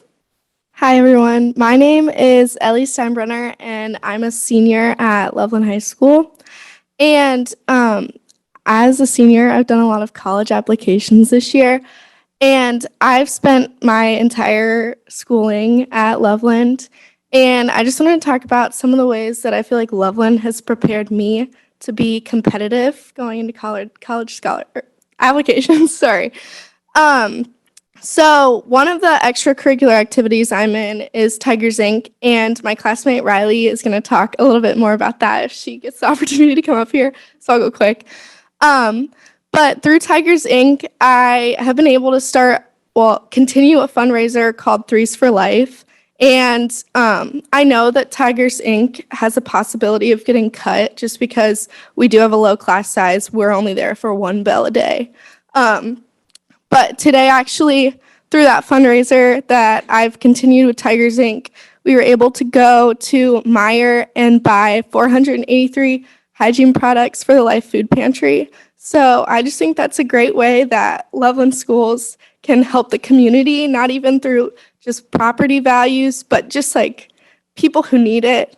And, sorry.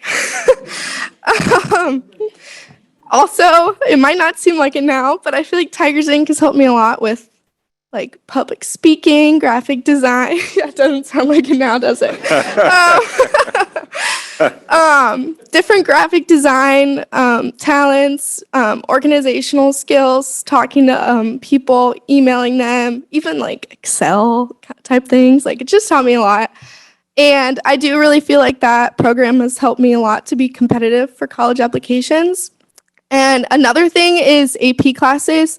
I've taken 5 AP classes, and a lot of my peers have taken more than that to become prepared for college and be competitive. And I do think that some of the taxpayers in Loveland may not have taken AP classes when they were in high school. It's relatively new in the past like decade or so. And millennials, I don't know. But, even though AP classes weren't standard when some of the taxpayers in Loveland were in high school, they've recently become very important and competitive when getting into a good college or a competitive college.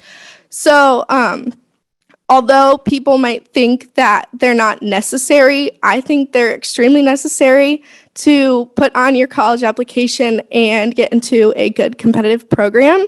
And my question to Mr. Broadwater, I got around to it, Thought you were done, Ellie.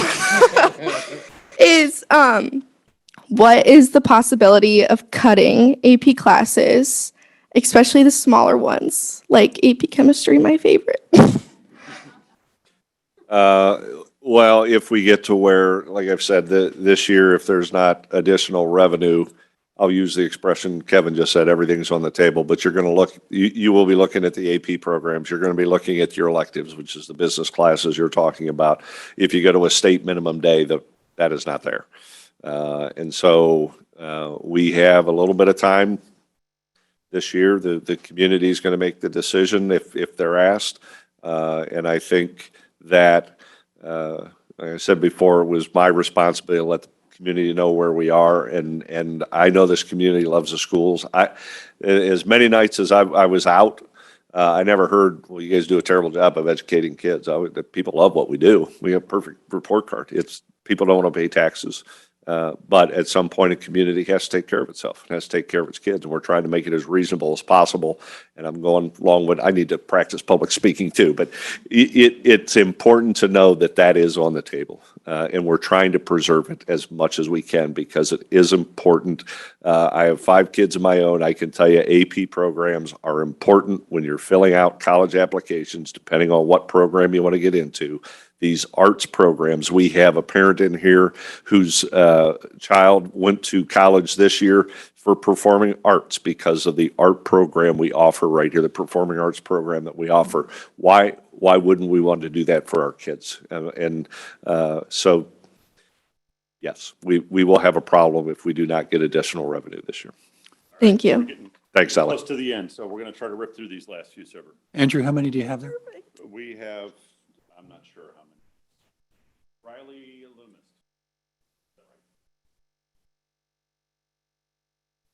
Hello, everyone. I hope you're all having a good night. I'm Riley Loomis. I am a junior here at Loveland High School, and I kind of want to just touch briefly on Tigers Inc. and what that is, but I also want to dive into just like thinking about the future of us as students. So Tigers Inc. is a nonprofit organization that is student-run by business-oriented students with a rather large range of differentiating skills. We learn by experience from experience, which means we're putting ourselves out into the real world and putting ourselves into business kind of environments to figure out for ourselves what it's like. I have been lucky enough in my education to have electives such as Tigers Inc. shape me into the student I am today, because without them, I would not have been able to be exposed to a range of interests to pursue in the future. But I fear to lose that in a decade when the students we have today are drastically affected because they were not given the opportunity in a learning environment to learn about themselves. Where the future work field is flooded with a lack of passion and a lack of motivation, because these non-core classes that are what shape students into becoming the truest versions of themselves and help them learn who they want to become. In my personal experience, without these extracurricular programs, I would not have known that in Tigers Inc., I can apply both my digital arts skills and writing skills that I've learned from my gifted English classes in my 8th grade graphics design course, which have both been cut, in order to make an impact in the business world. I will leave you with this. I cannot imagine a world where I am told to think inside the box, where I strive for the bare minimum. I cannot imagine a world where I'm not the woman I am today, thanks to these programs my school has provided. But I do fear that to be the world for my younger sister and all of her peers. I just want to know, in general, how this current levy failure is not only going to affect the extracurricular programs and classes such as Tigers Inc., but the future of our students as well. Lightning round answer, Mike. That was the cut version, by the way. Anybody else want to field the lightning round answer? I think the quick answer is it's not going to affect it this year, but if we do not solve the revenue issue, it's going to have to affect it in the future. Thank you. Derek Siebert?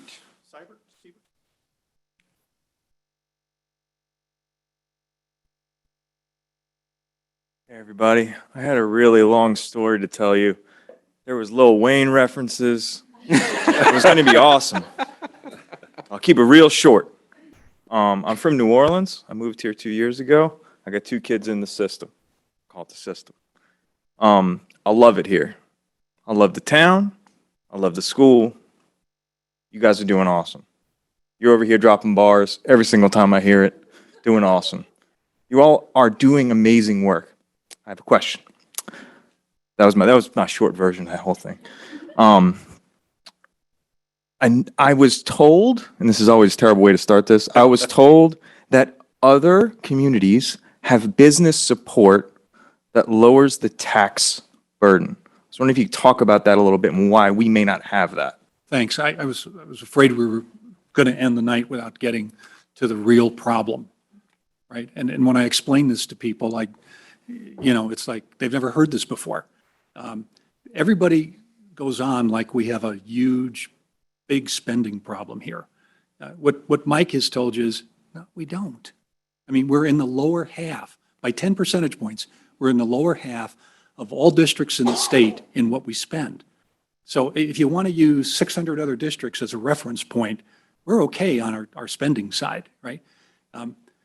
What taxpayers feel, though, is one of the highest tax bites in the state, nevertheless. And why does that happen, right? It comes down to that we get very low state funding. We're in the lowest 20% of districts for state funding. The reason that we're in the lowest 20% is that we're in the absolute highest percentile in income. Some people don't want to hear that, but Loveland is one of the wealthiest communities in the state. And we're in the 70th percentile in property values. And guess what the state uses to decide how much money they give you? How much income you got, and what's the potential for property value taxation. So they have a limited amount of money, and they say, they have a formula that basically says we're going to allocate the money that we've got to the districts that the formula says are most needy. And as a result, that means we get very little help from the state. It all gets pushed to property taxes. And the final whammy on this whole thing is that we have the lowest, we're in the lowest 10% of business tax contribution of all districts. You go over to Sims? Who's the one I always want to talk about? Sycamore, yeah. I looked at the millage differences is a up great today. example. Yeah. Sycamore looks a lot like us on paper. But when you get into the detail. I'm not sure I understand. I'm trying to help here. Siri. I'm not sure any of us understand. That's What goes on in Sycamore is that they actually spend more, they cost more, yeah. and they tax more, but they have a very significant business space to absorb a good part of the taxes. What do they have, P&G there? Well, it's a whole bunch of stuff. A whole bunch of A whole businesses. bunch of, and the end result is that homeowners pay less, Yeah. right? So when you're talking about commercial property, there may be a business park that's valued at millions and millions of dollars and is taxed at the same millage that your home is taxed at. Well, they're paying a bigger chunk supporting the schools. We don't have, you look around, we're mostly residential. We don't have a lot of business property. So this is for that where I value. say, again, something that people may not want to hear, but you get what you pay for. Loveland is a unique community in the sense that we are, as I always say, we're a community of homes and parks, not plants and office buildings, right? We have a terrific downtown area. That's kind of the extent of what we got for business here, right? Everything else looks like, across the street next door. And if you're going to have, well, I mean, you got a great value here because the district does a terrific job at a relatively low price. But there's this perception that we're spending like crazy. The fact is that we get to pay a lot of taxes because we don't have somebody else to pay it for us. And that's the bottom line problem. So I try to tell the folks that think that we've got this kind of a money problem. We're not the issue. Look at your tax bill. Look at your tax bill over the last 10 years. You've had a growth of, I think, 26 mills in Hamilton County since 2014. Not a single mill of that has to do with the schools, not a single mill.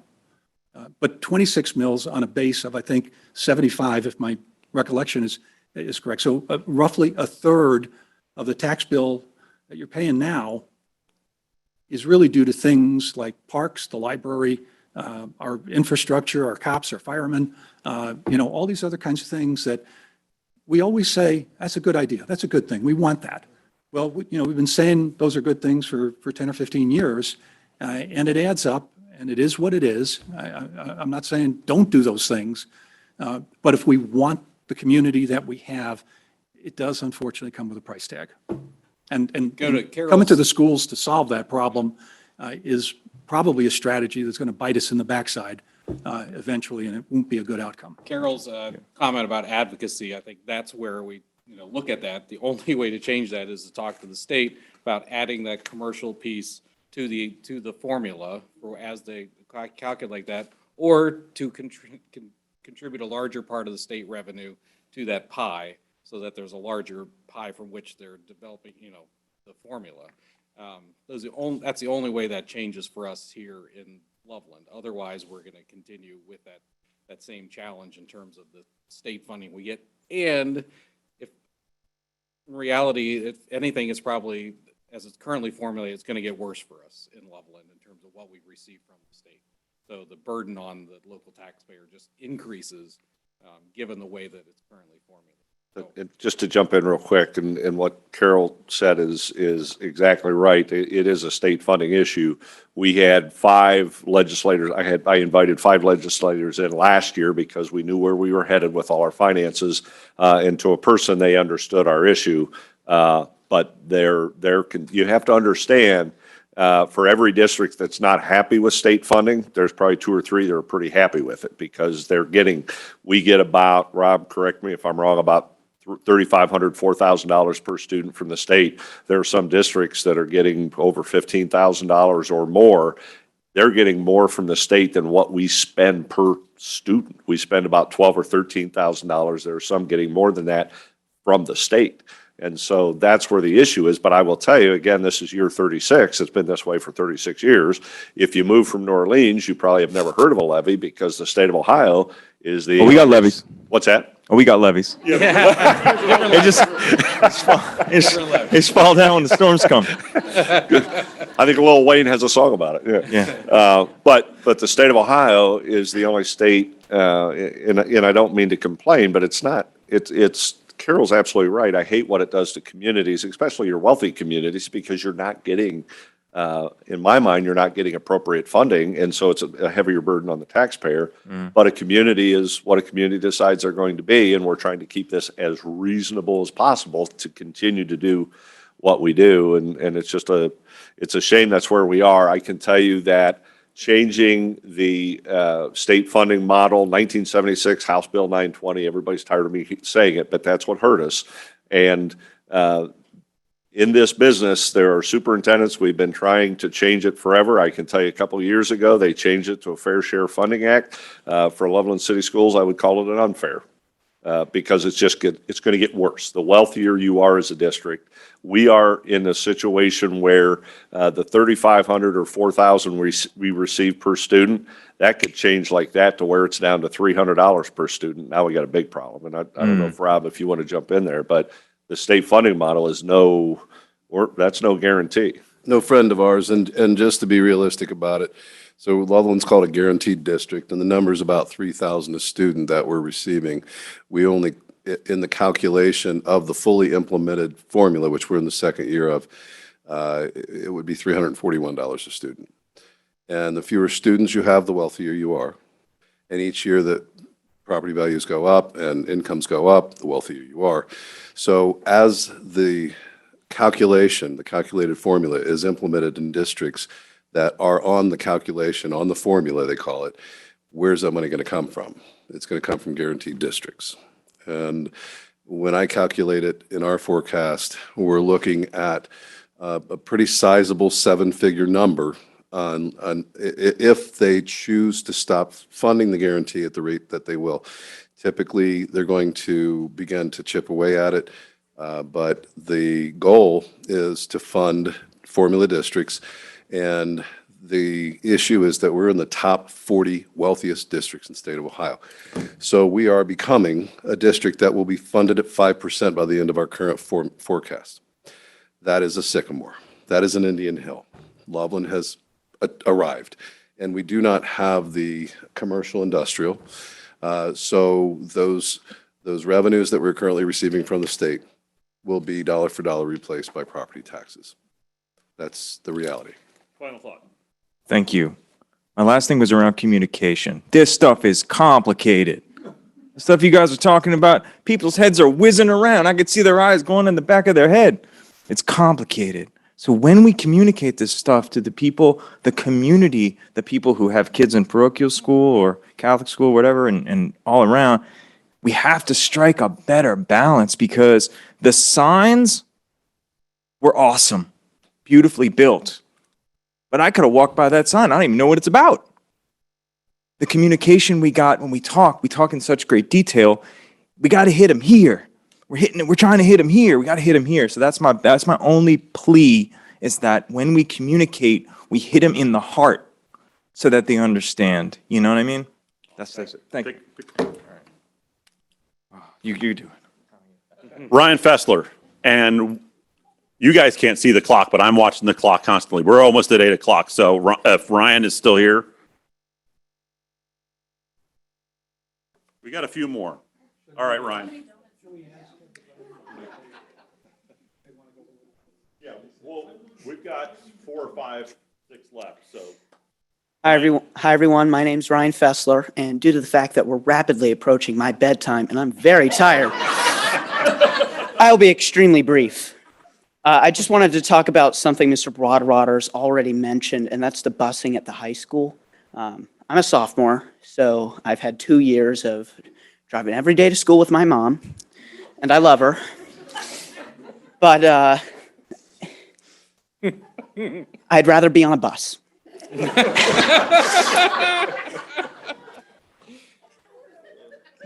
And with this, there's a lot of other kids that maybe aren't as fortunate and can't get rides to and from school. And even though I'm lucky enough to have a mom that can take me to and from school, I'm waiting some days 2 hours after school, 7:30 to 4:30 day. That's a long day. And I'll be able to drive next year, but there's still people below me that won't be able to. And I'm wondering for them, will busing be reinstated, especially after a future levy? But if another levy does fail, how much worse can busing actually get? Or will it get worse? That's what I'd have to ask. I've got Mrs. Fessler on the phone here. She's a little upset right now. She enjoys her quiet time with Ryan. It's kind of the only thing we could do, we've already done the high school busing. The state of Ohio allows you to stop high school busing. Right now, John Ames is here, I believe, so correct me if I'm wrong, but we will bus virtually every student when you look at the elementary, middle school, intermediate. The state of Ohio requires a 2-mile radius. If the student lives within 2 miles of the school, we do not have to transport. So that's what you would see next. If we have to make cuts in terms of transportation, it would be the 2-mile radius. We would not have to provide the transportation. So. Busing is one of those where you didn't hear it on the list of things that we're talking about because there are legal requirements and financial penalties if we don't provide busing. So it's a self-defeating strategy, and that's why it's not on the list. I will tell you that 2 miles would have a huge impact when you think about the size of Loveland and the number of students that live in proximity to our schools. So, we don't want to minimize that to say that, well, that would be a small thing. If you talk to the families of younger kids, it would be a big deal. And the lack of sidewalks in some places is a problem, which is why you don't want to do it. But I would tell you that the board, because I know the thinking on all the board members, has not given up on the idea of high school busing. We didn't get it with this levy.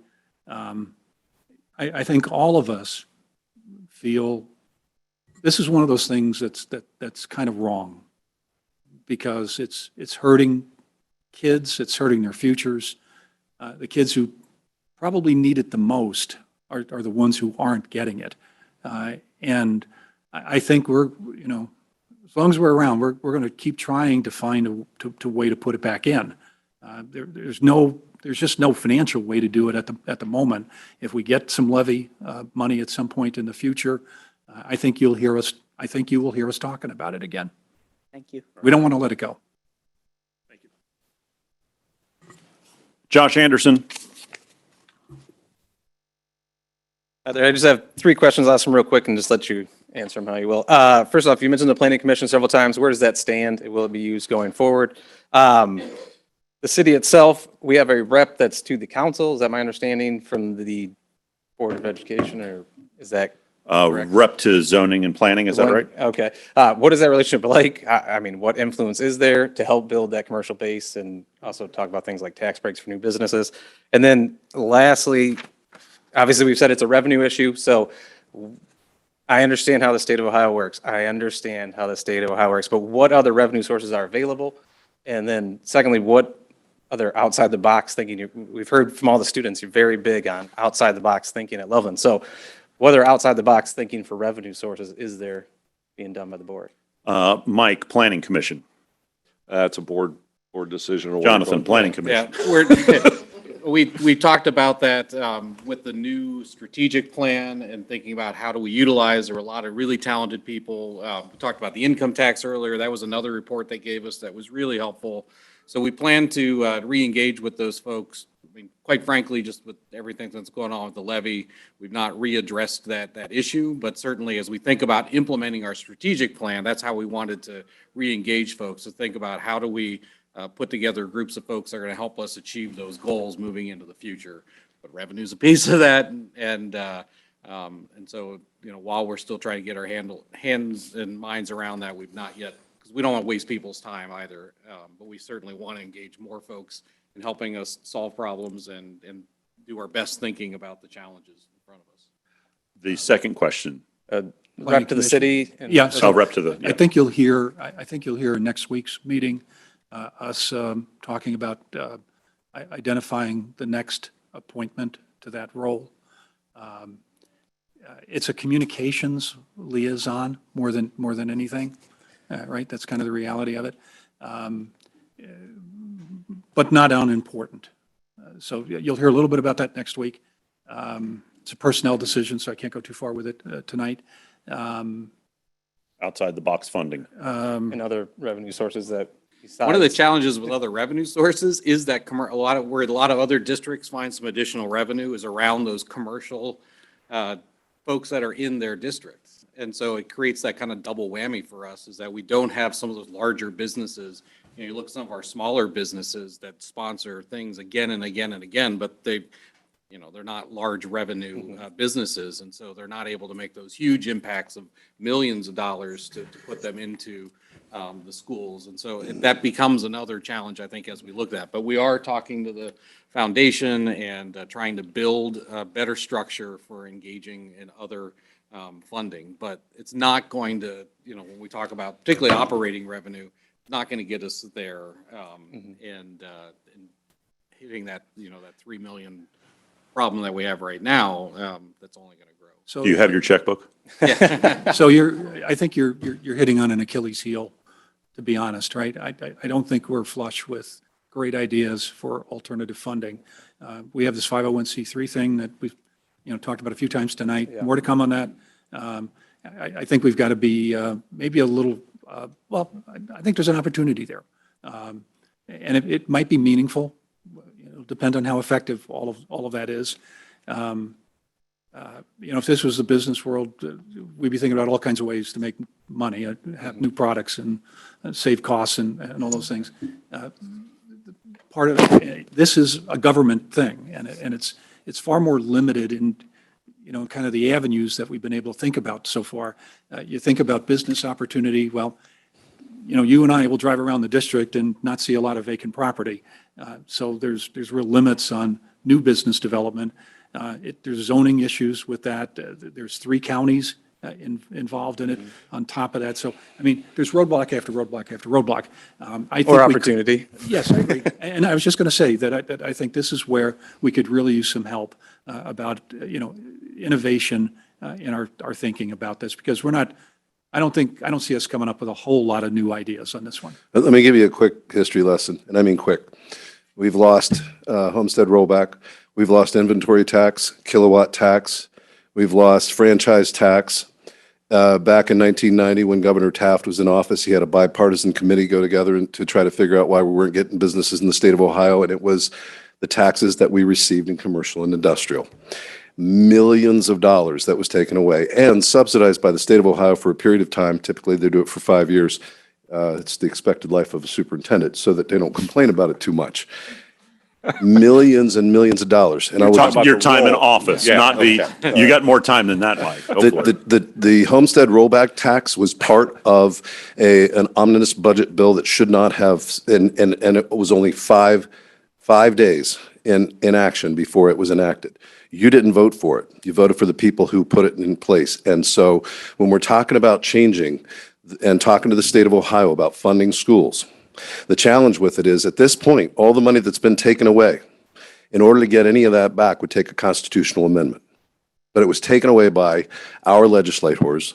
It was not voted upon by anybody in this room, and it was millions of dollars. And it happened recently, and nobody heard about it, so we're going to be the ones teaching the voters that this time around, that homestead rollback isn't part of this calculation.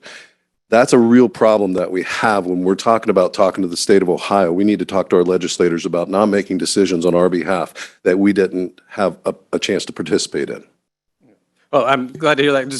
Just real quick, because I'm curious to see what you say next week, because I've only been here 3-4 years, but there just doesn't seem to be a real partnership between city and school district. And I know things happen behind the scenes, so I'll be curious to hear.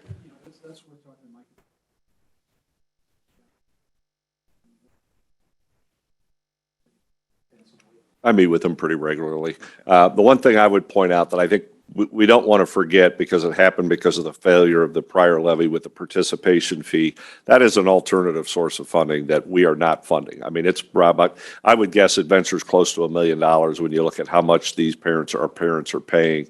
That used to be in our budget, so now the parents are shouldering that. And so I don't think we want to forget that. The other thing, I'll give you an example.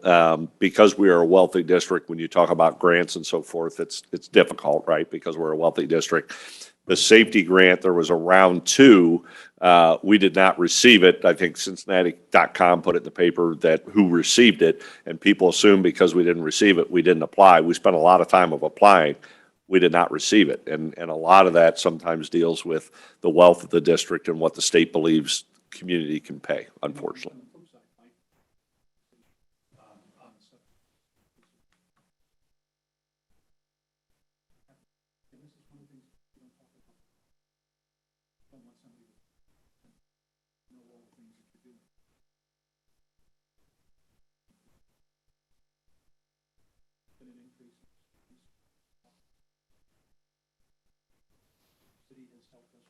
Very much so, yeah. And they actually came to us.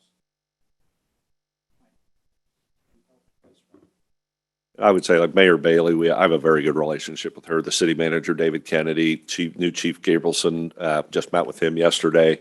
So I agree with you, and we're making inroads on that because when we talk about the schools part of the community, that means we all should be rowing in the same direction. And I've had great meetings with them up to this point, but thanks. Sharon Shepherd, if you're still here, we're losing people. Alternative ideas are welcome.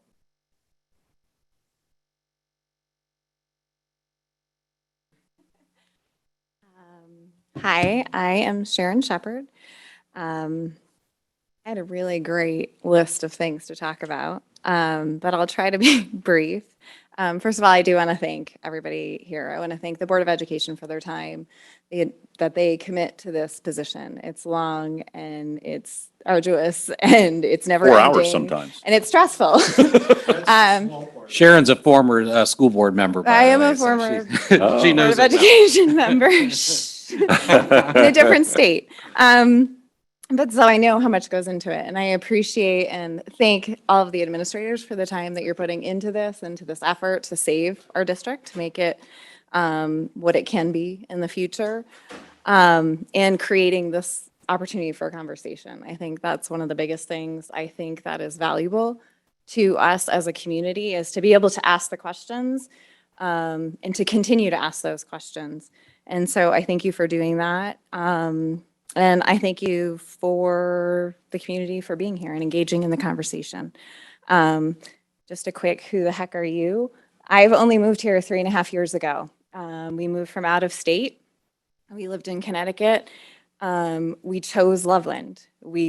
My husband's company is in Blue Ash, so this wasn't the closest. It wasn't the best, but we chose Loveland. We looked at what this school district had to offer, and part of the things that drew us here were it was the community of Loveland, seeing the little downtown area. We came from a really small district, so seeing that here, seeing what that community felt like was important to us.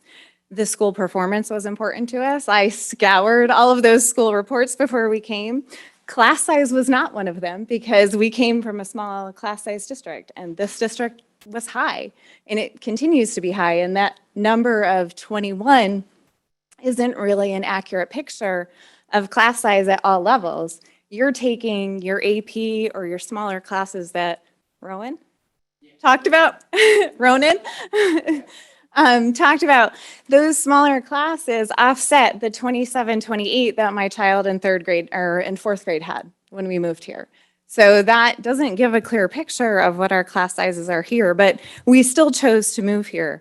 And some of the reasons that we chose to move here were also the extracurricular activities, the gifted program, the curricular activities with the AP classes, the CCP classes that are offered.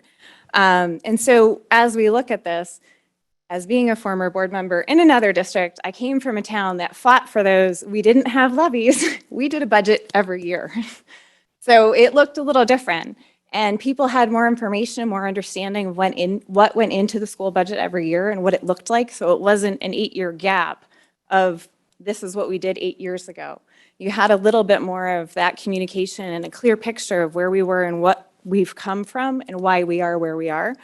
But my concerns are that with this process where we are, we're going to lose those advanced placements. We're going to lose those CCPs, the non-core classes such as robotics, the music, the gifted, the show choirs, the drama, the tech desk, the things that we all have our microcosm. If you have kids in school, if you don't have the kids in school, you have your microcosm of what is concerning to you, whether it's paying your property taxes, talking about the different ways to bring that revenue. Mine is my kids, because they're here, we chose to be here.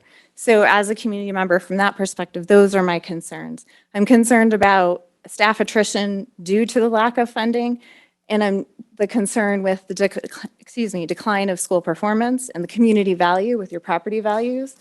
Quite honestly, we chose to move here, but we're concerned.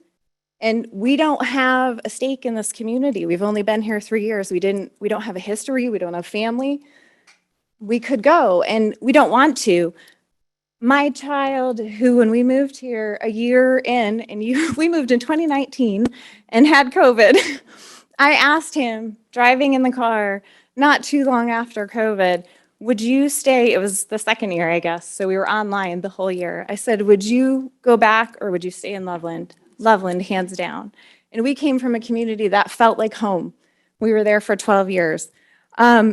So it's all of those concerns that everybody has already said before now. I'm not saying anything new, but I am concerned about if we continue to cut staffing, the challenge that will create for support services that will also widen a learning gap that we've seen based on COVID. And then if you continue to cut staff or move staff from positions that they've been in and they have experience in, and they may be qualified in something else, but move them to something different. I am actually a certified teacher. Don't put me in a kindergarten class. I've never taught a kindergarten class. But the ability to do that just because you can doesn't mean it's best practice for the district or it's best practice for the students. My solutions for you is information access. I believe that information regarding the levy needs to be posted on the Board of Ed website. Excuse me, I'm getting all nervous.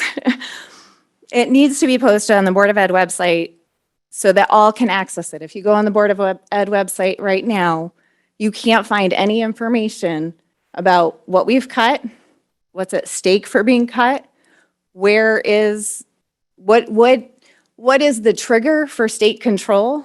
I never heard that until tonight, and I apologize because I haven't watched your 4-hour board meetings.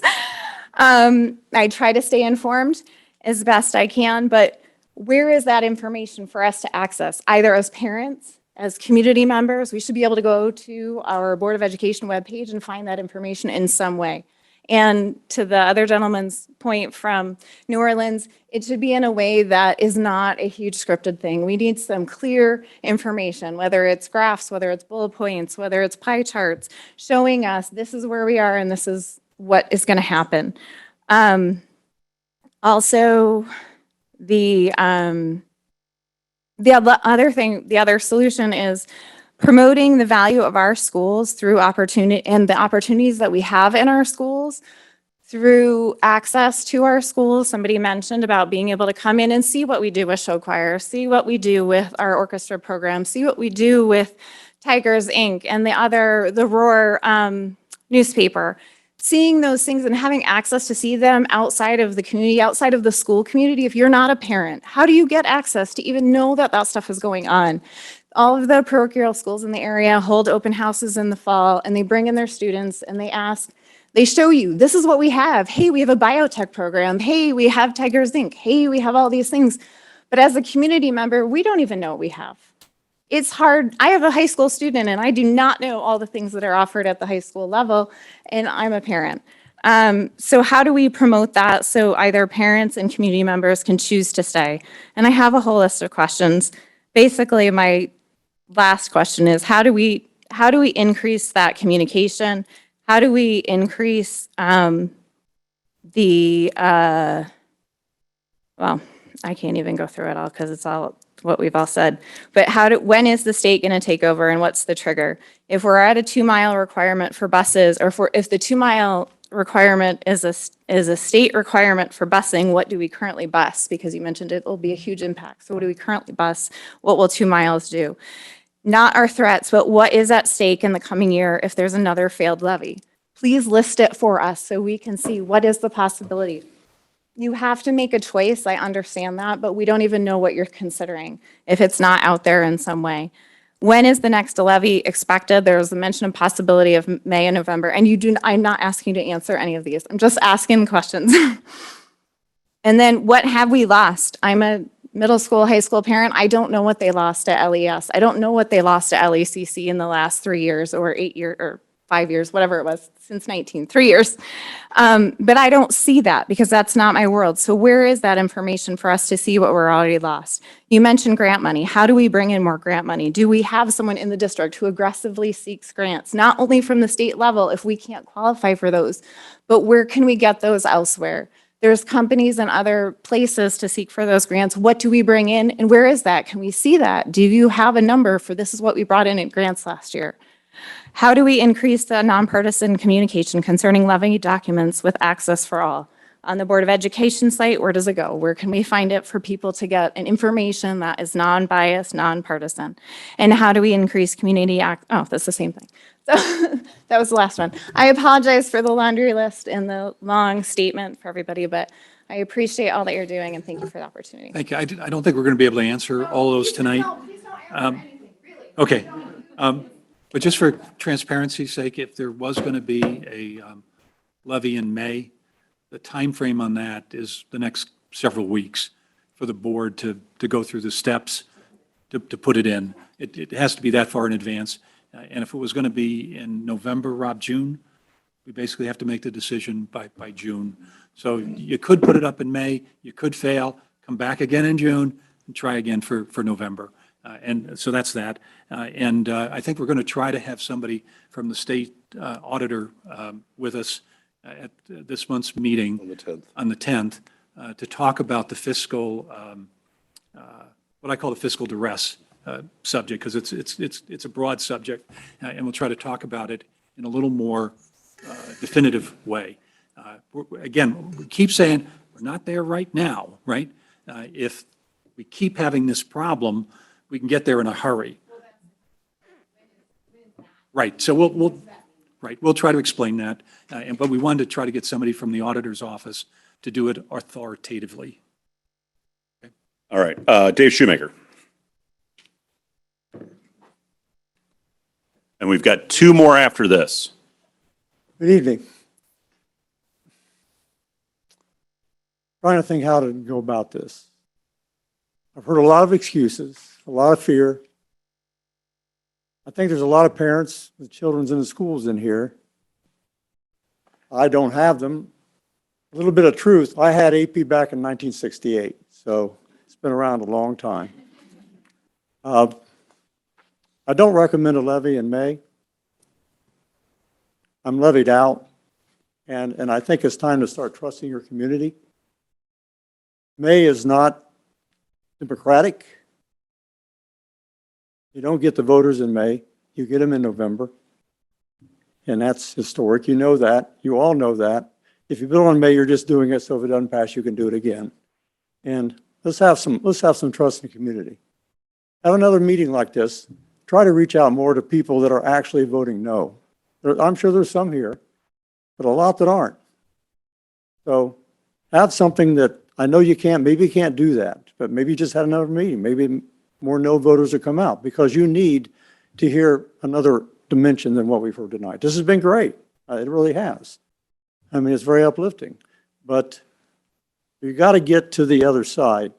And one way of starting that is have it in November. Take the risk, but work on it between now and then. The other thing is, quit saying perfect.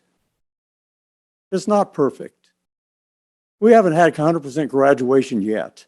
I'm glad of all these kids in here that have all these things and are doing great and can take all these things. There are kids in Loveland that aren't graduating, and we don't even know about it. And it's actually quite, I commend you. It's really not that bad. It's better, but it's not 100%. We got to have 100% people. People cannot, kids have to go to school. They should have a right to a diploma. It's not a privilege, it's a right. And the school should look at it that way. I know maybe you're not forced to by law, but you got to get 100%. Thousands of kids aren't getting diplomas every year. You can't live that way now.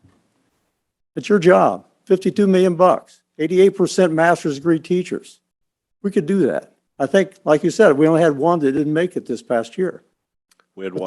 But that was with no state requirement as far as testing and all that, right? That comes back in this year. Yeah. So all I'm saying is, why not show the data? I've never seen it. I've been after it for 8 years. I told you that. You gave it to me. You gave me some of it, but you didn't give me all of it. It should be right when you, in May, when you have that meeting that approves the list of graduates, you should have a graduation report that says Here's what it's all about. Here's where we are. Here's the IEPs and what they are. Here's the non-IEPs and what they are. Here's our cohorts. Here's the whole thing, whole shooting match. Bring it out in the open. Thank you. David, You're if doing we- a pretty good job. If we did what you suggested, if we did what you suggested and waited until November and trusted the community, what do you think the odds are? Well, you gotta get out and hear more of this. You gotta get out and listen to people that maybe have kids at school. I had 4 that went through. It's great. Thank you. They're all doing great. Great school, but there are things that can be done. I have plenty of suggestions. I really do. But I never get a chance to say because that 3-minute rule. But I appreciate you guys for David, overcoming that. I'm going to push back you on a couple things and maybe ask you a question. One, we are perfect on the state report card. Are we perfect? No, we're not. So on the state report card, we are according to the state of Ohio. So the other part with the graduation, the reason in May, and I think we had this in the discussion when you came into my office, the state of Ohio, the students have up until July 31st to finish. So in May, it's not necessarily accurate simply because they have summer school that they can finish. And so to get the complete accurate, that's why you wait through the summer to give them the opportunity to finish it. The other thing, the question I would have to you is, how did you know we were having this meeting? How did you know to show up tonight? It was on the web and things, yeah. Okay. So that's what I'm going to push back on a little bit from the standpoint that I think I've done as much as I can do to be accessible. If you ask me for a meeting in my office, I will meet you in my office. If somebody says, can you come talk to my organization, I will come talk to your organization. Can we get better? We can. I can get better. We can communicate better. But when you look at the democratic process, when you step into that voting booth and you go to vote, you're voting for a judge. Do you vote for a judge without educating yourself? Probably not. So I'm asking the community, you do share in the responsibility of educating yourself before you vote, yes or no. And I am available at any time if anybody wants to be educated. You can say yes, no, maybe so. But when I hear trust and transparency and the availability is there 100%, and there are individuals that know to be here, right? You knew something was happening tonight and you showed up. And I give you, everybody here, I give you credit for being here. We need more of that in the community. I am one person. Okay. And so when we say communicate, we started community newsletters once a month. We've done everything that we have thought about over the last year and a half. We will always continue to get better. I am 100% in agreement. Touch the heart. Touch the heart. I'm a math guy. I love numbers. Let them know what these kids are doing. But my challenge to you, David, is show me how to get in contact with the people you're talking about, because I am more than willing, but at some point this has to be a shared responsibility in the community. We can't just keep saying, but the people that are here tonight have been responsible. They're trying to learn, and I appreciate that. I agree. I appreciate it. But I'm going to push back on you a little bit. All right. Okay, not perfect. How can you say you're perfect when your passing grade is a 60 in this district? 60% passing. It was 70 back in 2010. My kids all had 70% passing. Of course, they were in AP, they were doing all those things. It wasn't a problem. But I'm saying it was lowered from 70 to 60. And that's hurtful to the kids that are on risk of graduation. Yeah. I think we're talking I'm talking report card. I think you're talking. Well, I mean, it's perfect is perfect. I mean, excellent is excellent. I will never say I'm perfect, but I mean, my wife will convince me. all I'm saying is 60. If you want to be closer to perfect for me, bring it up to 70% passing. Yeah. I don't care about the rest of them. You know, make 85 A and A. I don't care, but 70% passing. That'd be just great. David, I think you can be helpful in this journey, this process that we've got in front of us. I think you can be helpful. I want to be. You know, there are people that I believe will never change their minds I've tried for years, and they have convinced me that it will never change. But they're not everybody. Right. I'm never going to paint the community with that brush. And I think I have to have hope that in the 52% that voted against this in a huge turnout, that there's a fair number of people in there who do in fact have an open mind. You know, and everybody hears it tonight. You said it. This is incredibly difficult to explain. I mean, this is just harebrained. It's crazy. The way the state set it up, the complications, it is just enormously difficult. So it's not a matter, I wish it, I mean, all of us have tried to get the 3-sentence story established, and you can't do it. You know, you need to have people sit down for a minute and have an open mind, have a discussion. You know, and the relentless, daily criticizing everything that goes on is just incredibly destructive and doesn't help us make any progress, right? So if you can help us have a broader conversation with the community, I've said it before, as long as people have an open mind, I'll take the time, I'll go anywhere. That's not the issue. The only caveat that I've got is that you actually have an open mind, you're willing to talk about stuff. If you can help us get that done, God love you, and you know, it would be appreciated. Fair enough. Thank you, sir. Okay, thank you. It's awesome that you have a passion for education, and I mean, that's one thing that I think we're all talking about here tonight. Paige Delaney. Last one, Ella Sauer. Then, congratulations. If you made it this far, you made it to the end. It's awesome. I think we came into this not really sure what this conversation was going to be like, and it's been, I think, super helpful to the board, and I think it's really, really awesome to have really meaningful conversations together as a community about things like this. So thank you all for being here. This doesn't have to be the end of people communicating with the board or with Mike. The information's there on the website on how to get in touch with people, and the board organization meeting's on the 10th. They'll set the schedule for the board meetings for the rest of the year, and you guys can be there, get involved, and find out more. So thank you. We should do more of these? One of the things we've talked about too is making these somewhat topical. So if you've got ideas for other topics beyond just simply the funding and levies, to have these kind of forums, that would be great. Thanks. And on your way out, we still have the banner up if you want to sign it for DeMar Hamlin. It's out there in the hall.